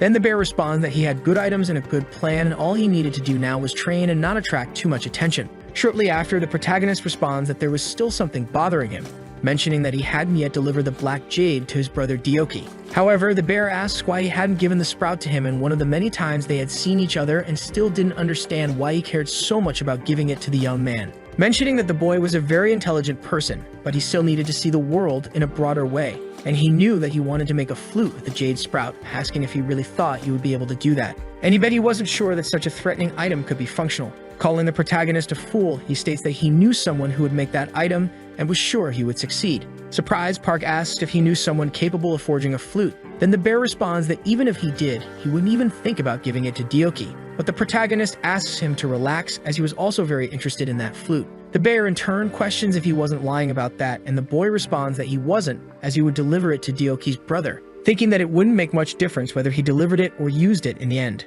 Accepting the protagonist's offer, the bear says they would go to that place immediately, and the blacksmith he was going to introduce was known as the God of Fire. A long time ago, he settled his debt with his nephew and sister, and for that reason, they were heading to Mount Kua at that moment. Park, in turn, asks where that was, and the bear responds that maybe he didn't know because it was in North Korea. Park, in turn, is completely surprised, asking if the bear was by any chance North Korean, and moreover, the boy had a sister.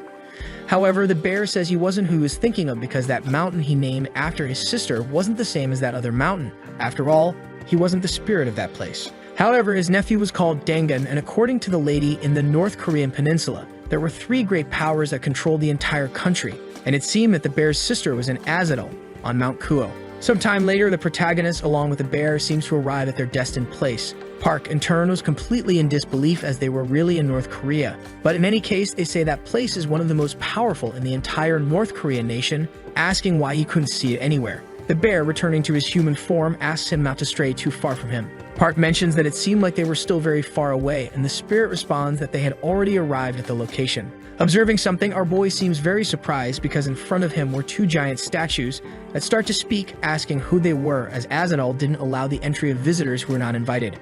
Shortly after, the spirit tells him to say that the red bear from Mount Wanak had come to see them. Then the statue asks them to wait a minute, and the bear responds that he had brought them a snack. Park, in turn, is impressed, thinking that they became so apprehensive when they learned it was the spirit, and now seeing him, he truly seemed to be of nobility. But even so, he still hadn't grasped the essence of that place. At that moment, our boy seems to start falling to the ground, mentioning that he felt a bit dizzy, completely surprised by what he had seen, as a gigantic city was in front of him, mentioning that they were using magic to hide the village, wondering how so many people were living in that place. The bear responds that not everyone there was as good a person as him, and that's why, before they hid in the Azadol of the human world, they selected the people who deserved to live in that place. There was a rule that everything in the right to live or die belonged to his nephew, who in the end allowed many to live in that place. Park, in turn, thinks they could say he was similar to the great leader of paradise on Earth in the north. Then a group of people seems to approach the protagonist, and the man mentions that the leader wished to see the spirit, who quickly asks who the leader was at that moment. The man responds that it was the Great Mother who was waiting at the main house, asking who his companion was. He responds that it was his subordinate and a child of his trust. Accepting what the spirit had said, the man asked them to follow him, and some time later, they all seemed to be walking together to the destined location.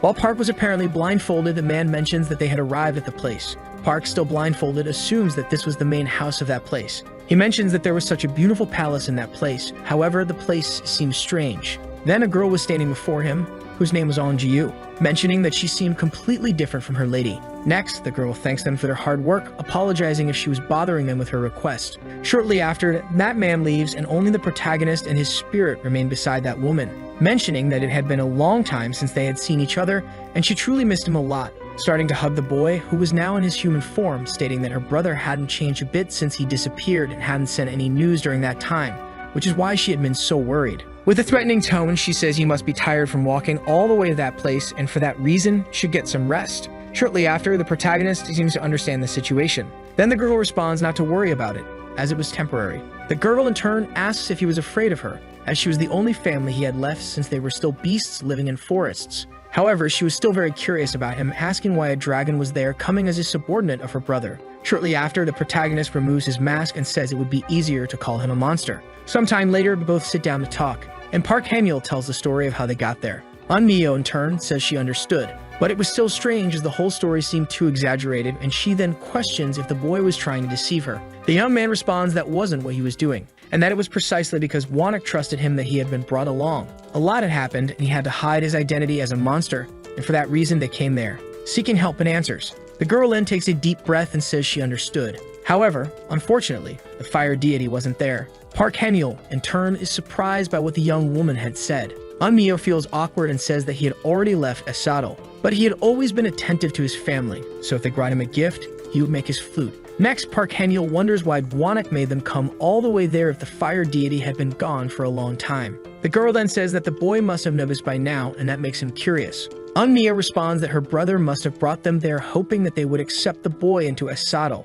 And to be more direct, perhaps he wants the protagonist to take the throne, which will soon be vacant there. On a flying base, Deok and Yuwa are sitting in silence, and the young woman then asks what the boy was thinking, and he in turn responds that it was nothing. The woman asks if he wasn't enjoying the fact that he was participating in that meeting, because he had said he wanted to be at the forefront of the subjugation of the East Sea. Deok explains that since the Dragon King of the Sea had attacked them, causing them to lose the seven-branched sword, they had started to suffer a lot of damage. Furthermore, many innocent people ended up dying because of what they did, so they couldn't forgive them. And no matter what happens, they would make him pay one way or another. Yuwa tells him not to come up with such crazy ideas, because the sea creatures were now their enemies and must be eliminated without leaving a single one alive. And if the boy said that again, she would remove him from leadership. Deok, in turn, decides to obey the orders. Next, the young woman thinks about how, during the meeting, everyone had agreed on the subjugation, and that a new dragon would have to take the throne that would be vacant after they subdue the entire East Sea. Depending on the new dragon that assumes this role, his power could have consequences they couldn't even imagine.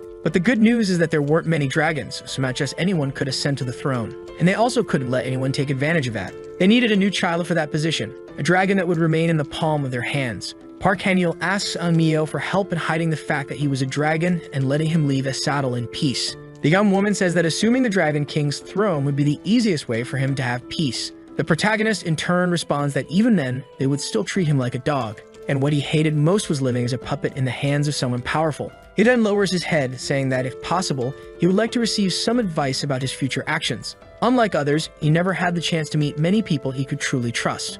Eun-myo says that in that way, it even makes her feel pity for him and his brother. Park Han-yeol lifts his head, asking what she was talking about. The young woman then says that she won't let her brother leave again, because a long time ago when her brother left Asadal, she tried to stop him in every possible way, and that she knew he had taken on the responsibility of caring for Mount Gwanak, but it was a shame to have left everything behind, becoming a miserable being. Park Han-yeol, in turn, says that he could sell his freedom to pay that price, but the young woman refuses the proposal. Eun-myo mentions that to sit on the Eastern Throne, his core needed to be filled with water energy, like the sea itself, otherwise there wouldn't be the thrones they had. Besides, the boy seemed weak, but there was something she could give him to help, because thanks to her connection with one of the Dragon Kings, she had the location of a place that would benefit him. So she would give it to him. With that, he could enhance the energy in his core and become stronger, while synchronizing with the water. Park Han-yeol thinks that he needed to leave before Gwanak woke up, but even so, he would still like to at least say goodbye to him. Next, the boy tells the young woman that he would never forget what she was doing for him. 3 days later, the protagonist is surprised by what he sees, as he had arrived at the throne of Mount Baekdu, and had never felt an energy like that before. While observing the water, he wonders if that meant there were cores inside that lake. He then decides to dive into the waters. Noticing that he could still breathe, he felt his body lighter there as if he were a fish. Upon reaching the bottom of the lake, he encounters something shining, and the boy thinks that must be what he was looking for. Soon after, he realizes that just by being near it, he could feel the water energy accumulating, deciding to get closer, thinking that perhaps he would become stronger. However, the young man realizes that it was more difficult than he thought. Then an explosion of energy occurs, but it doesn't affect the boy, who in turn feels different, as if his power was balancing inside him. However, his thoughts are interrupted when he senses an energy approaching. He then remembers that Eun-myo had told him that when he removed the seal, those who felt that energy would appear, and that perhaps the boy would face difficulties as they were beings more synchronized with the water. Park Han-yeol says they arrived too quickly. Upon returning to the surface, he encounters an enormous creature. The protagonist in turn says that he won't give up so easily, and then decides to strike the creature.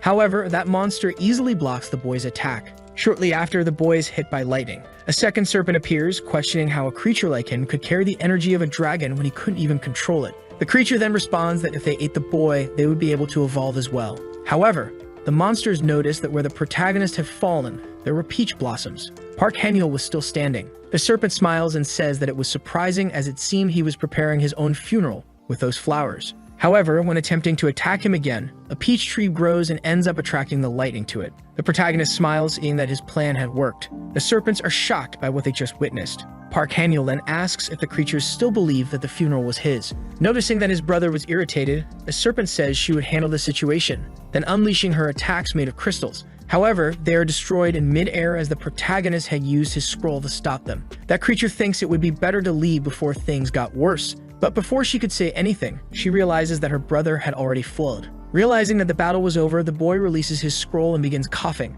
as he had used too much of his power without thinking, and he couldn't afford to lose there, because if he lost, he would never get another opportunity like that. The serpents continue to flee, but the protagonist appears in front of them, making the creatures wonder how he had gotten there. Surprised, the creature asks how Park had arrived at that place, asking who that pest was, mentioning that he was very annoying and that she wouldn't let him get any closer. Next, Park seems to start charging an attack, and the creature can't believe what she's seeing, and soon after, she seems to start running away from the boy. With a piercing look, Park asks her to come back, managing to strike the creature. In disbelief, the snake wonders how he was doing that, apologizing to her brother, as if she stayed in that place, she might end up dying. That's why she decided to leave quickly, assuming that she had finally thought she would become a dragon and have the power of a throne. At that moment, Park was beside the creature, asking where she thought she was going. The plant that Park used to take down the two serpents was called Black Garden Bamboo, one of the most sacred plants in the garden, which had been enhanced for battle since ancient times and was used to take down two ocean serpents trapped with the spirit of the fox.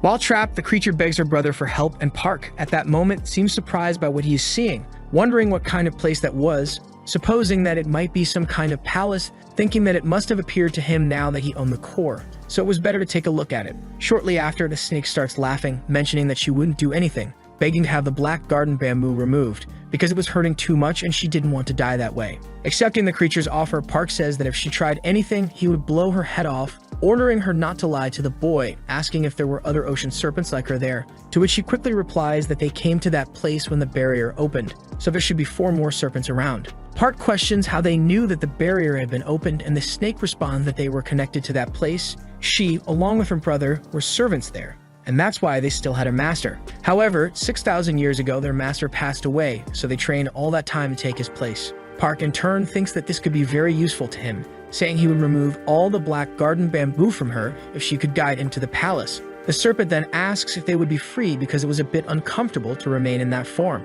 Next, the creature transforms into a beautiful woman and introduces herself as Herrick. The protagonist in turn says they should continue. The girl looks back with a sad expression, lamenting that she and her brother ended up like this, but was happy they were still alive. Inside the palace, they stand before an enormous door. Herrick explains to the boy that everything within the structure moved according to the core, and it could be used freely by the water bearer. Since her former master died, that place became a sacred site, so anyone unworthy wouldn't be able to enter and open the barrier. Park thinks the strangest thing was that outside there was water with floating fish, mentioning that in that place, he could make a garden outside. Meanwhile, the two continue to walk. Then the serpent informs him that this was the Dragon Palace's vault, and only the core bearer would be able to open it, and all the treasures her master possessed were in that place. Next, the protagonist seems to be casting a spell, saying they should take a better look at it. Shortly after, he manages to open the place. Looking around, he notices that it was very clean. However, he is surprised by what he sees as a giant bookshelf stands before him. Observing its contents, he mentions that those books didn't seem like anything special. Starting to read one of them, he realizes it was a martial arts book. Then the serpent, now in human form, informs him that those were the celestial techniques of the dragon and her master had practiced all of them. Park, in turn, asks what she and her brother had trained in all that time to be able to claim that place. The serpent explains that most of them had sought a master capable of guiding them, but in her case, she and her brother hadn't had a master since theirs had passed away. Since then, they had been making do with what they had. Park thinks that must be the reason why the serpent so strongly desired to return to that place. And if he were to take seriously what she had said, they might end up evolving into dragons if they learn to use their techniques correctly. Understanding the situation, Park allows them to use the books. However, for that to happen, they would have to become his subordinates, to which the serpent quickly responds that she would do so with great pleasure. Handing a book to the creature, the boy says that would be her first task, asking her to be ready to receive visitors. Thinking that the serpent would do well in her human form, he wonders if all ocean creatures were like that. He also wanted to know what her brother's human form was like. Sometime later, a man seems to be sitting at a table, drinking. The protagonist then thinks that he never imagined a deity like that would meet with him personally. Even though he was only a pure immortal, he was still receiving due attention because of his draconic energy, which meant that Yuo would respect him in the same way. Shortly after, the man starts speaking, asking why he was seeing him so soon after arriving at his palace. The boy then seems to take out a type of bamboo, mentioning that he needed a favor from him. Observing the object, the man realizes is a black jade sprout bamboo. Park, in turn, says that he wishes for him to use it to make a flute of peace. Hearing what the young man said, the man replies that he was quite a greedy young man. However, the boy insists that he didn't want to do anything bad. The man in turn says that he didn't need to explain his reason, but he should relax more. After all, his job was to make his items. Observing the object, he mentions that was a good size and should be enough to make a fine flute, and for that reason, he would try his best. Park in turn thinks that he had been quick in his analysis, which meant he was an excellent craftsman. Next, the protagonist mentions that there was something else he wanted. At that moment, he seems to start removing something from one of his spells, and as a result, a sword appears. The protagonist thinks that he had found that sword in the ancient Dragon King's vault. The moment he touches it, a terrifying aura begins to take over the protagonist, saying that the energy was strange and couldn't be compared to rage. It made him feel bloodthirsty, as if he were anxious to kill someone like an assassin.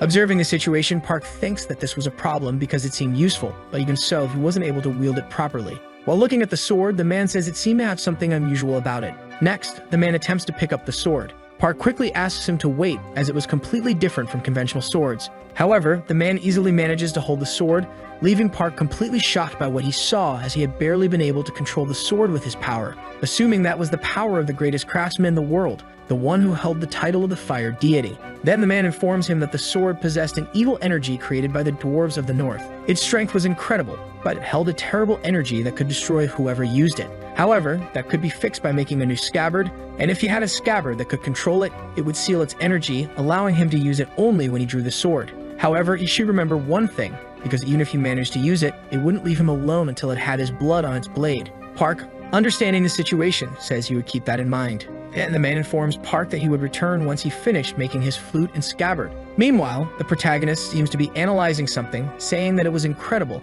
and he never thought there would be such good things in that place. He had much to learn, especially since the bear was not around and knowledge was never too much. At that moment, the serpent, still in her human form, seems to call the protagonist, mentioning that a visitor had just arrived. Sometime later, an older man asks if he was the new king of the palace, introducing himself as Tabek, from the immortal sacred temple. In that temple, during a certain dynasty, there was a man who lived on a mountain between the 8 provinces of Joseon, who consecrated the deities of the country and performed rituals for them. However, the truth of that story was different, as there were actually 8 mountains, each with powerful immortals. Thus, the palace decreed that the mountain should return to its sacred life, dedicated to the deities as if it were a temple. Then years later, the sacred place was abolished, and now the door to heaven had reopened, and the government of the Korean Republic allowed the immortals to once again use that sacred ground. And the man standing in front of the protagonist was the one who commanded that place, or better yet, known as the current owner of the mountain. Park, in turn, says that it was a pleasure to meet him and he should have come to greet him sooner. However, the man dismisses this, saying that he was merely passing by and decided to visit,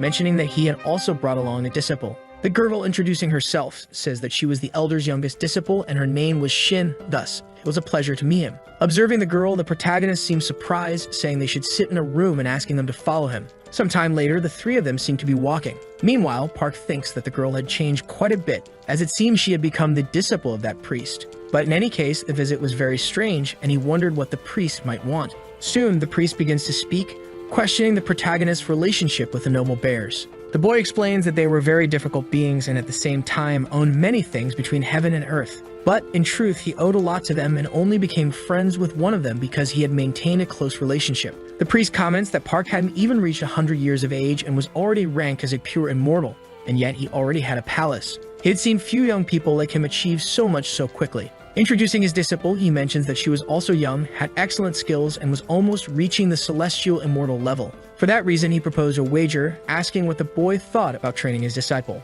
The protagonist, in turn, asks if he meant that they should train together. The man responds affirmatively, saying that he thought they would be pleased to train against each other, and who knows, that girl might even end up becoming his wife, leaving Park completely shocked by what he had just heard. Then the man informs him that this was the reason why they should begin training together. As the man speaks, the girl doesn't seem at all happy with the idea. Park then apologizes, saying that he wasn't interested in that kind of relationship. Immediately afterward, the man advises him to make quick decisions, as it would greatly help in his training. Moreover, if that relationship happened, it would make Park his son-in-law. And for that reason, he wasn't the type of person who treated his son-in-law badly, placing a kind of jar on the table. Park, in turn, seems surprised by its contents, thinking that it could hide the fact that he had an irregular physique because of it. Thus, he had never seen medicine the same way since then. Observing the jar, he mentions that it was rare and extremely valuable. Then Park informs the man that he had already promised to marry someone. The man, in turn, comments that he was quite resistant, but that there was no way for 2 people bound by physical attraction to be just something else.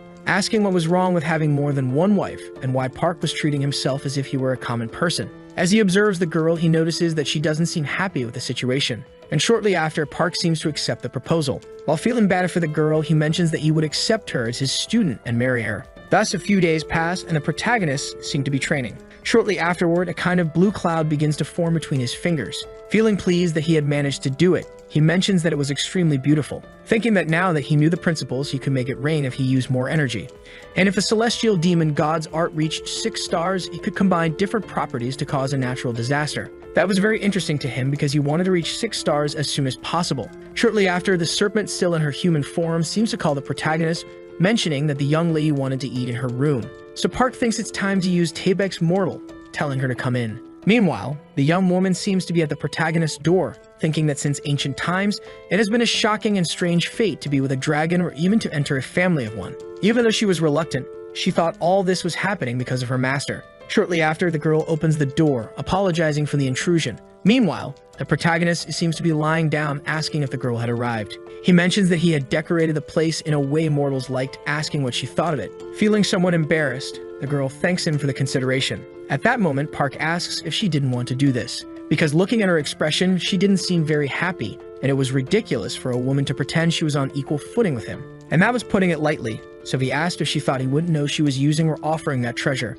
because her master had offered it along with that, questioning how she earned the title of Celestial of Baek. Hearing what the boy said, the girl becomes completely enraged. Drawing her sword, she says that if he insulted her master one more time, she wouldn't forget it. At that moment, the protagonist summons one of his spirits, saying that this was becoming more interesting as a mere human was insulting him. He states that he is the king, and this is his palace. And no matter how much one flew or crawled in his direction, there is nothing a mere celestial immortal could do. Observing the situation from the ground, the girl remains silent. Shortly after, the protagonist asks her to follow him as he had a better alternative to solve everything. Then he seems to take out some kind of object, asking her to eat it. Observing what the protagonist was offering, the girl wonders what it could be. As she takes the item, the girl thinks it might be a life pill to preserve the 8 treasures, thinking that it was a basic pill, but she didn't really need it right now. However, judging by his skills in making medicines, this creation might be different from the one she had consumed before. Starting to eat it, she thinks there was nothing wrong with it, so she might as well try it once. At that moment, the girl is surprised by the effect, as it was definitely a well-made medicine, leaving no aroma or taste.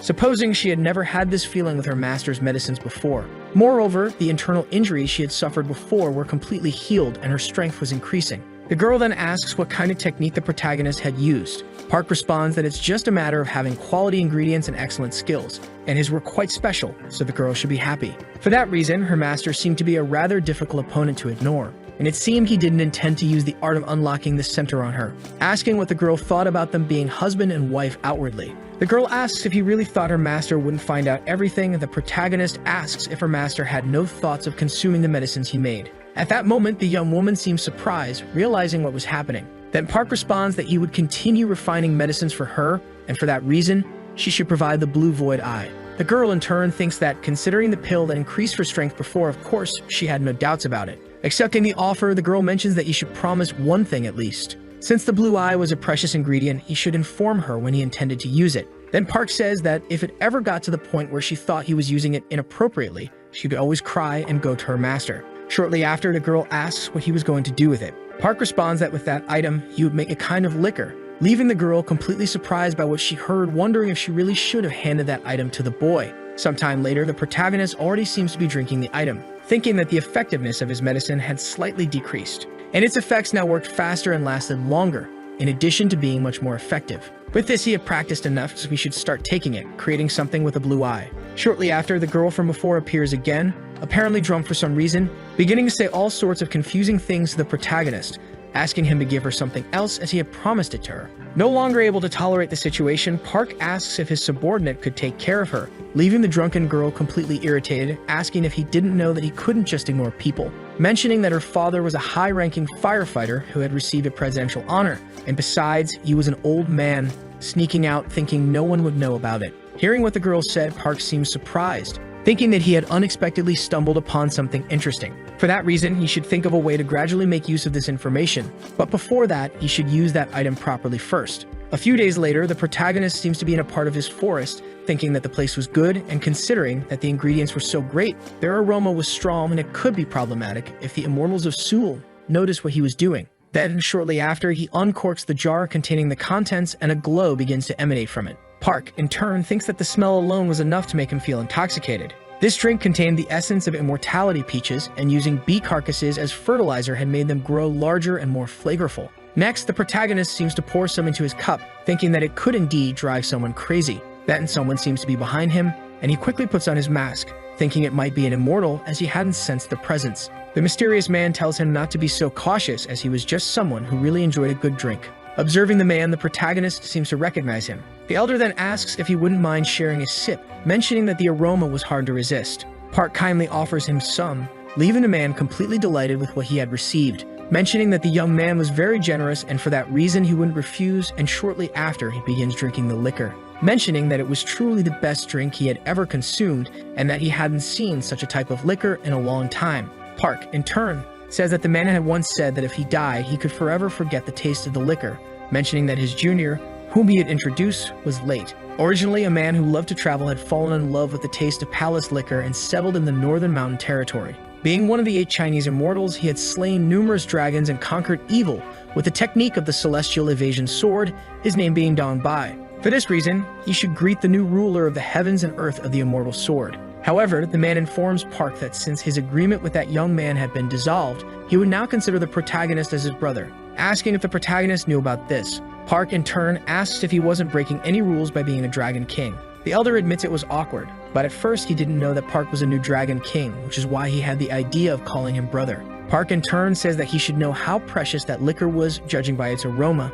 something so graceful it could be the work of a genius or a kind of judgment. At that moment, the elder asks the young man to stop talking, mentioning that he was embarrassed to have said he drank a lot, and besides, he couldn't bear hearing those irritating words any longer. Thinking that although it was an agreement created for agricultural purposes, he should decide whether to be rigid or fair. Park in turn comments that he thought his superiors would reprimand him if they heard the man calling him by a higher title. For that reason, they should take some of the liquor and go together to his ancestral sanctuary. The elder responds that if that's how things were, nothing could be better. Thanking the young man for saving his life, he adds that if Park ever needed help, he should feel free to call him at any time. At that moment, Park asks if he could request a favor. The celestial evasion sword technique was a legendary sword spell, with the assistance of an enigmatic immortal named Long who had achieved immense passion for slaying a demonic dragon. Although he had only used a single sword, it was an enigmatic technique different from martial arts that everyone used as their own power, much like the techniques used by those who relied on their human physiques to spread, and they both had earthly bodies and wielded swords. Right after, Park asked the man to teach him the technique of his sword. For that reason, there would be no harm in learning it. 2 days pass after leaving the demon's abode, and in the meantime, a giant creature seemed to be crawling through that place. Inside a house, a boy tells his brother that everything would be fine and that time would heal everything. At that moment, the creature appears in front of the boy, who then begins to charge toward it. With tears on his face, he hugs his brother tightly. Then the protagonist appears, saying that there was a good fertilizer in that place, and shortly after, he attacks the creature, easily defeating it. The boy, watching the situation, is shocked, realizing he was still alive. Park, in turn, says that as a result he gained more fertilizer, but is surprised to find 2 children in that place. Seeming to understand what was happening, he supposes the children were offered as sacrifices, becoming completely enraged by the situation. At that moment, the creature rises again, charging toward the protagonist, warning that it would defeat him first. Shortly after, an explosion occurs, and within seconds, the creature is easily defeated. The boy thinks that no one could save them, and for that reason, they were going to die. But in that same instant, he is surprised as the protagonist stood above the creature, which was utterly shocked, questioning how Park was still alive after it had devoured him. Park begins preparing an attack, starting a series of cuts on the monster, mentioning that this wouldn't happen again. However, the protagonist gives a smile, and shortly after, he activates his special ability,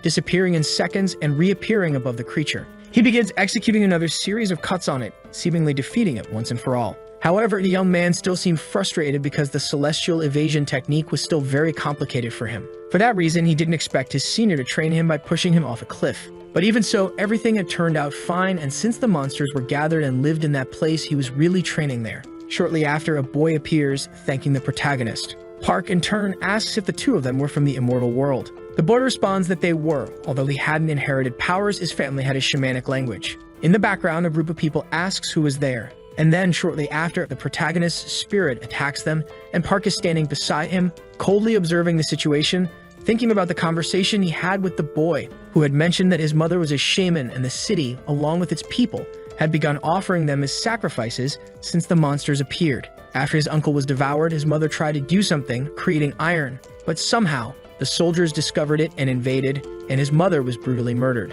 Irritated Park, watching the situation, thinks that she had tried to protect her village. He then places a hand on the boy's shoulder, telling him not to cry and assuring him that he would avenge his family. Returning to the present, the boy is attacking alongside his spirit, performing a series of strikes on the building, mentioning that his spirit seemed more loyal lately, probably realizing the status difference between them now that Park had become a dragon. Moreover, the spirit seemed to get along very well with the bear, much better than expected. Shortly after, the spirit appears with a man in its mouth. Park in turn says he had thought the man was a fairy or some kind of immortal, but it seemed he was just a monster possessing a human body. In addition, they appeared to be a bunch of fools. Angrily, the wolf asks who Park was to come and cause trouble inside his spirit faction's mind. Then Park says he had come to that place seeking retribution for the innocent lives they had taken. However, the man warns that it was probably the shaman who spoke of that, for if she created that thing for their lord, there was nothing that could be done about it. Park wonders if they had a lord, as it seemed they imitated humans and even created their own hierarchy, even possessing the body of a human official,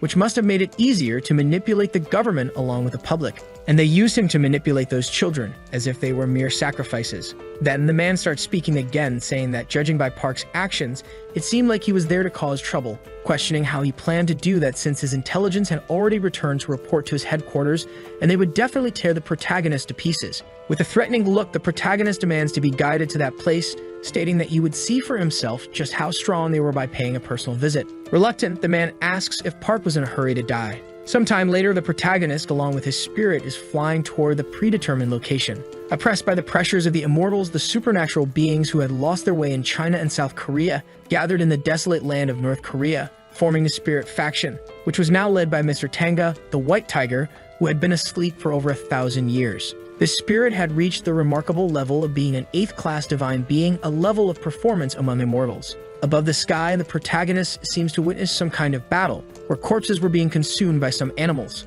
Park, in turn, thinks that they weren't just pretending to be human, but were also openly engaging in acts of cannibalism. Preparing a spell, he calls all those animals disgusting, unleashing a spinning tornado toward them, leaving the creature completely disbelieving at what it was seeing. Shortly after, Park commands the release of the wolf, who begs not to be thrown. But even so, without mercy, the wolf is tossed into the tornado. Park, in turn, coldly observes the situation when suddenly an explosion occurs. In the midst of the chaos, a man wonders what's happening, mentioning that it seemed like a very powerful individual was causing the disturbance there. Then the protagonist, in his thoughts, is surprised that the wolf was able to escape from his tornado so easily. Continuing to speak, the wolf is shocked because he assumed Park was just an ordinary individual, daring to address him so casually, and shortly after, he orders his underlings to attack.